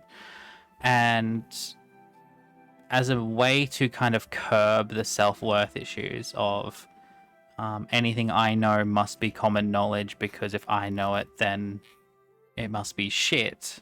Or why would anyone bother with me? I am a piece of garbage that doesn't have any worth. Doing this sort of thing, engaging with wonderful people who are very, very happy to, or appear, and the evidence points to them being very, very happy to sit and listen to me talk and play games, watch me play games, or craft alongside me. It fixes it. It lends itself to improving my self-worth some, and it's just, I don't know. It's a space where everything can kind of be therapy if you want it to be. Just wish I could listen more, but I have to be in and out. Yeah, no, I chose a really weird time, and I do apologize for that. I mostly wanted this time slot to help me do things like remain focused, because if I am not doing something after lunch, I will just go to bed. Not out of exhaustion, but out of like depression and stuff like that. So this is partially for me, and partially because I know how I enjoyed working in an office and having a stream I could pop on regularly, hence doing Monday, Tuesday, Thursday, Friday. Eventually I'd like to keep going past the 4-5 o'clock mark, but I've also got a couple of dogs that need walking of an evening, and dinner and stuff to prepare and things like that. So it's just a slow process for me, and I don't know. Eventually, you'll have a wonderful actual play podcast to listen to alongside this, or a VODs channel that I'm keeping up to date too, because who knows? Maybe something good will come of this. And keeping a record of it all, like, this is the only place that my voice as me post transition exists on the internet. I think I've mentioned before, but I have a 100 and something episode podcast and a Let's Play channel that I did through my my undergrad online, where I've did a bunch of retro games and tried to reverse engineer how a company like a channel like Game Grumps would function, because that was interesting to me at the time. And having that really helped, I guess. But it does mean that I can't use it I don't want to use it as a resume filler, because it has a dead name and a significantly deeper radio voice that I'm not comfortable with others hearing. So rebuilding that portfolio is kind of what this is as well. I get to do editing, I get to do show design, because like I do think about this sort of stuff, and I have dot points, at least at the start of the show, of how to get started. Or things I want to talk about in the news, which is kind of how I would go into radio prep. And I'm quite nostalgic for those times in those years of my life, and being able to relive them a little bit, even if they're very different and I'm very different, means that Twitch is a really good fit for me, and it gives me a bit more of that confidence. Yeah. And this is going to be the trouble with my Twitch feed, and really anything I engage in, is you're going to get me. I'm not very good at pretending anymore. I used to be really good at it, and now it's just that ability is gone. It got me into a lot of trouble at my old job, where I don't think I have an ability to hide how I'm feeling on my face anymore.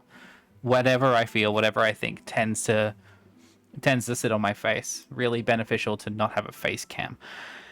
But if I'm bored, or think what someone's saying in front of me is ill-informed, or just silly, or they're expressing a level of arrogance that I find uncomfortable, or honestly funny, I don't really hide that very well. And unfortunately, I don't know if it's because I was raised on British humor or what, but I find arrogance, especially unfounded arrogance, absolutely fucking hilarious.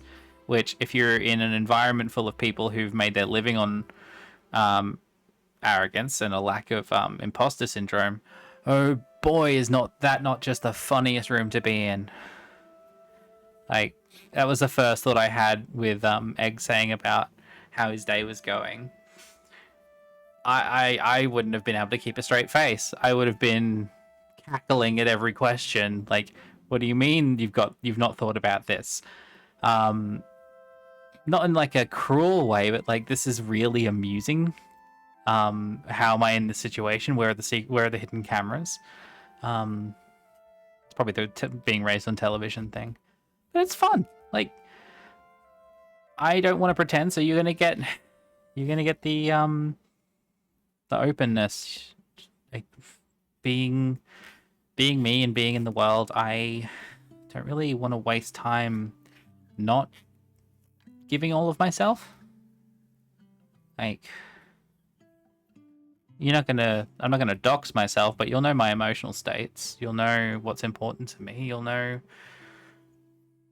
why I do things and how I do them, because I don't know, that should be shared. Why would that be hidden? I've seen so many people in creative spaces, especially in video game spaces, like we were talking about before, have to rub shoulders with the right wing, or have secret money laundering charity funds that they run everything through, or be a secret Zionist, or an open Zionist, or what was the other one? For Jared, he did something fucked too, didn't he? Wasn't he? He was soliciting fans for online sex or something, allegedly. I don't know if that was ever proved, but all of the people I've trusted to be good in life have slowly been whittling down. I mean, not to invoke the name of the Dark One, but I was a huge J.K. Rowling fan as a kid, and that woman literally wants me dead now. Like, I always say that to people. How many when they just shrug off the whole Harry Potter thing. I actually had one of my brother's friends actually say, "Oh, isn't she racist? Didn't she get cancelled for that?" Racist? No. My childhood, the author of one of my childhood heroes, literally wants me to not exist. I don't think that there should be as many people out there that can say that as there are. And I don't want to be that for anyone. Not that I would ever be someone's hero, but I don't ever want my... I think it's that trans thing, right?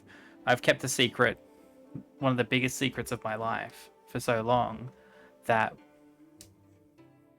Yeah, exactly. I think I stopped reading at book 5 because I had all the books. I kept reading them. But that was the last one I enjoyed. And I would always, if I reread the series, I would always stop there because the fan fiction was better after that anyway. Exactly. And the girls being a direct quote. So yeah, people just end up being bad somehow. Yeah, it's got this horrible thing of even like reading that one of the things that helped me through transition the most was reading about feminist history, and then finding out how much of TERF ideology comes from second wave feminism, which is where a lot of my research in Star Trek sits. Like, how in the fuck are we like this? Why? Because I don't ever mean just the trans stuff, but like, I can't read Terry Pratchett and Neil Gaiman's book anymore because he's an abuser. Yeah. I completely agree, Norkri. There's a lot wrong with it. I was a country kid. I didn't really have the diversity around me that would have allowed me to see that as anything other than just funny goblins is banker. As an adult, retrospectively, oh my god. But yeah, no, as a child, I wasn't really exposed to the world. They were my favorite books because they were easy to read, and that's about it. Like, there's not... I think growing up, where we were, it's a very small town in Queensland, and I hadn't met an Indigenous person until after I had left that town to go to university at 22. Yeah, Gaiman's a piece of shit. Like, not gonna fuck with that at all. I'm waiting for Stephen King to be on the Epstein list. I'm waiting for Robert Jordan or fuck even somehow Tolkien, the racist, to have also been on the Epstein list. And again, I don't think Tolkien books are apparently that good, but I appreciate historically what they're for, and I like that a nerd did a nerd thing and got nerd money for it. That's pretty great. She apparently had a lot of actual... Okay, I'm really keen to hear the actual author. I'm hoping it's Robin Hobb. But anyway, I think being in the world is... like, actually being in it is important. And that's why I like the community aspect to this, and why I like just trying. Wasn't that what we're all taught when we were younger? Put yourself out there and things will be... People will come. Just be yourself. But don't be too much yourself, or that'll make us uncomfortable.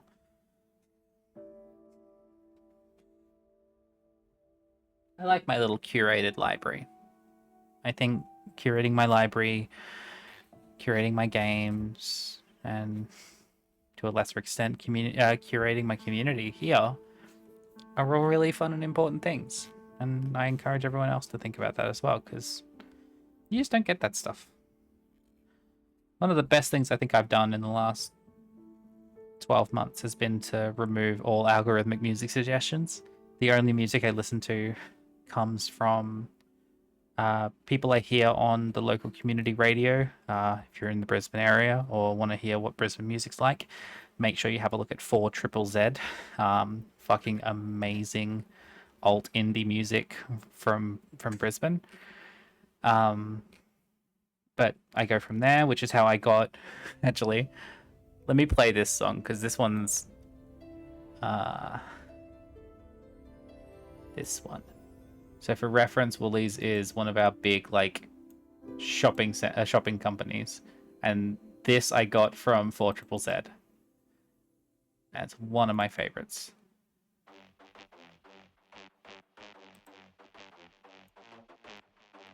But yeah, I don't do algorithms anymore, and it gives me a lot of pleasure.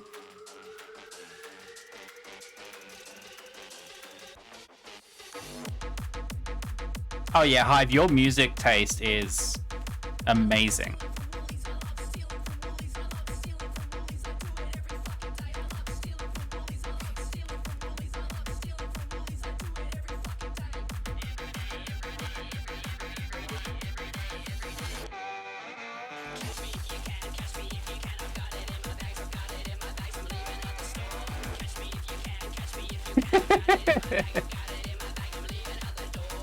Yes! Yes, Tanith Lee, yes!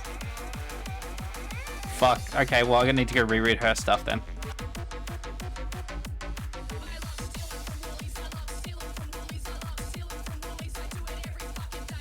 Anyway, you get the idea. I'll get that content flagged on YouTube, so you guys might be the only ones to hear it.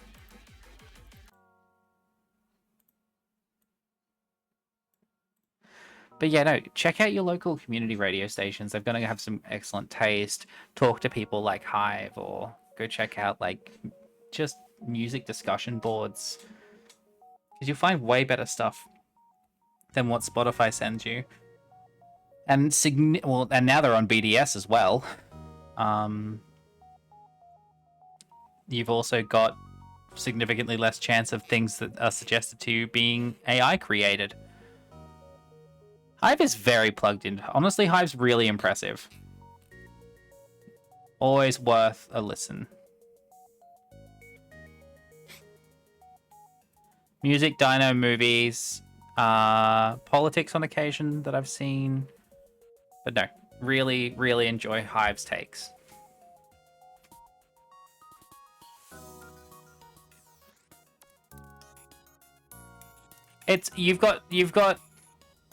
You're one of the people, Hive, that I see who has taste. Not saying that no one else has taste, but you are very good at showing your taste. Like, you and Risu in particular have very obvious tastemaker vibes, if that makes sense. Like, I feel like in a 1990s environment, you need to acknowledge the room for growth, lest I rest. Okay, very fair. But no, in all honesty, you two have a distinctiveness that that a lot of people are moving towards, but haven't quite reached your heights yet. Honestly, I aim to get there myself. Again, part of the openness. I want people to know me, and I want them to know what I like, because what I like is cool. Damn it. Crocheting is cool. Coffee is cool. Raccoons are cool. Reading is cool. Fuck, I'm an old woman. Little painted men's that you play war games with is cool. D&D tabletop games is cool. Wizards of the Coast is not cool. I think part of the thing is that I also say things loudly, and there's a psychological phenomenon where that renders the things I say to appear more authoritative. While I would agree with you in principle, your volume here is the same as everyone else's because it's all text. I'm the loudest one in the room right now. Yeah. I don't think you speak with more authority. I think you just speak with more of an informed voice on the things that you're informed about. Like, I can speak to Star Trek to no end. I can also speak to 3D printing and to weird indie tabletop games and like odd little facts and figures from decades prior. television and film and I guess creativity as a whole. We all have things that we know best to us. I want to hear it from everyone. I don't know. I feel like these these more crafty streams, I end up being a lot more hard on my sleeve than when I'm playing the game where everyone just goes, "Fuck you, Mr. Drippy." I found out there's a Morkborg based game in Steam next fest. Holy shit, yes please, can you send me a link? Holy fuck. Like, okay. Perfect thing to end the stream on, because it's 9 minutes out, but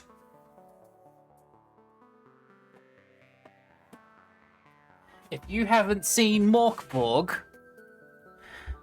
fucking Morkborg. This is a tabletop game, folks. The art is just everything I strive for. Just this crunchy, gothic, messy, just gorgeous, gorgeous stuff.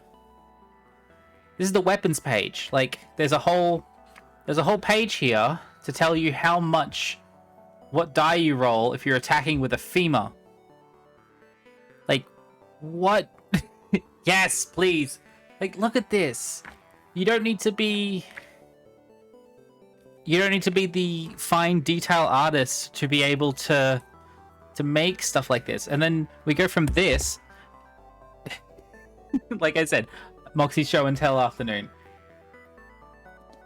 Shadow Dark. What if Morkborg, but actually laid out correctly? And what if the art was linographs and rough sketches and just additive rather than all-consuming? And then finally, here you go. Yeah. One of the war games I want to play, The Last War, is based off of Morkborg. So the art style follows suit, but it is a more, and of course I flipped through none of the art. Oh my lord. The art style is a weird World War I style, and it's just like a dossier with typed instructions and like these weird sketches and nonsense. Like, I love this shit. I love it. Yes. Oh please. You wanna run a game of Either Reich? Yep, I've got a copy of that too. Sorry. You've got me fixated. Yeah, TTRPGs, fucking glorious. When I got into Warhammer in the 90s, the art was all John Blanche and watercolors and comical doodads. It was part of the charm. Exactly. You kickstarted it? Of course you do. Do you have a physical copy? Gosh, if you do, I'd be envious. Yeah, the John Blanche stuff is amazing, and I can't believe it's gone into this super serious crap. God damn it, Hive, that's awesome. But I've also been looking, because art is important. I got this from a friend. This is the second edition of Werewolf the Apocalypse, printed in 1997. And you know what? It has some of the best, like, wolf and furry-ish art from that period. Like, look at this shit. Look how pretty. Like, even just the book layout is so fun. I have a lot of fun with this stuff. Like, I could do a whole fucking day of just showing you art and like, come on. Where's this? Why do we have AI and not more werewolf fights and comics and just cool shit? Please, that sounds amazing. And Hive, if you want to do it in a safe environment, very happy to help out. Learning to DM sucks, and it's hard, and you will fuck it up. But if you fuck it up amongst friends, it can be a lot more comfortable. I haven't DM'd for half of the people I know and played games with yet because I am shit scared. I have only GM'd a couple of things, one being Shadow Dark, and I recently found out while playing it solo that I did it wrong. Completely wrong in every way. There's really no harm in trying. And you're not going to get the I say this to Holly all the time. You won't get the experience of doing something unless you take that first step. Like, you've got to actually put yourself out there occasionally and not be afraid to fuck up. Oh, yeah, that's true. I ran it in a way that I wasn't happy with, is a more accurate way to put that. But also got to get my friend to get our Fabula Ultimate game back up and running. Oh my god, yeah. See, what you're describing is why I've been playing solo TTRPGs lately.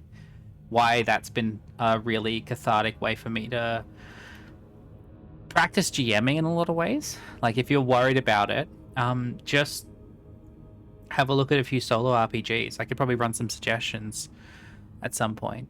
But they work really well as just, I don't know, a way to spend a bit of time building a dungeon, running yourself through it, and learning a system. I've got a couple of games in my shelf behind me that I really want to learn how to run properly. Well, really want to learn to run correctly for me. And I think I'll probably use a GM emulator like Mystic or something like that. But I can definitely share some links or talk further to that at another time. I am starting to dip. I think I talked too much really excitedly at the end there. Yeah, there you go. Magical Kid, you saved the day. Exactly. I'm doing something similar with Glitter Hearts at the moment because I'll be running a actual play with Holly, Lily, Kiki, and Harunda soon on that after the girls get back from Brisbane. From Sydney. And I'll be running a solo game of that to learn the system because it's powered by the Apocalypse. And I really want to stretch my audio editing skills to be able to show off a little bit and say, hey, look, I did the audio engineering on an actual play podcast. Hire me for doing that, please. Now, yeah, I've got a bit of savings left for my redundancy, but I won't be able to last till the end of the year. So I'm just trying to figure out ways to get cash flow that I can live off of because my lifestyle is not expensive at all. Like, I let one redundancy payment last 2 years. This is all like, it's awesome. But if you want to talk about this stuff, just honestly shoot me a message on Discord or on Mastodon or wherever the fuck I am. Most of you are able to find me somewhere at least, and I'll check it out. But like, TTRPG stuff's important to me, crafting's important, and I really want to hear what's important to you all because that's fucking cool. Let's see if we can't find someone to raid into. I mean, there's a few people on. Not yet in Okri. I've been a little obsessed with SG1, so that's kind of in my show for the moment. But I have put them all on my media server, so my Jellyfin has them and is ready, and I'm very, very keen for that. But it's been in my head. I have not forgotten. Come on, folks. It's just a bunch of people running 3D printers. Let's go to... Did Sari last time. Let's go to Tamlin. So Tamlin is a Fey tuber that seems to be playing Clear Obscure at the moment. Yeah, D is amazing. All right, folks, we're gonna raid out of here. I'm gonna go grab a nap. And if you're interested in around 7:30 p.m. Australian Eastern Standard Time, we will be doing some board games on the Holly Baloo server. So go check out her stream if you aren't already in the server, and check out my everything links for other fun stuff. And yeah, we'll catch you all on Monday. I hope you all have a wonderful weekend. We're going to raid over now. See you later.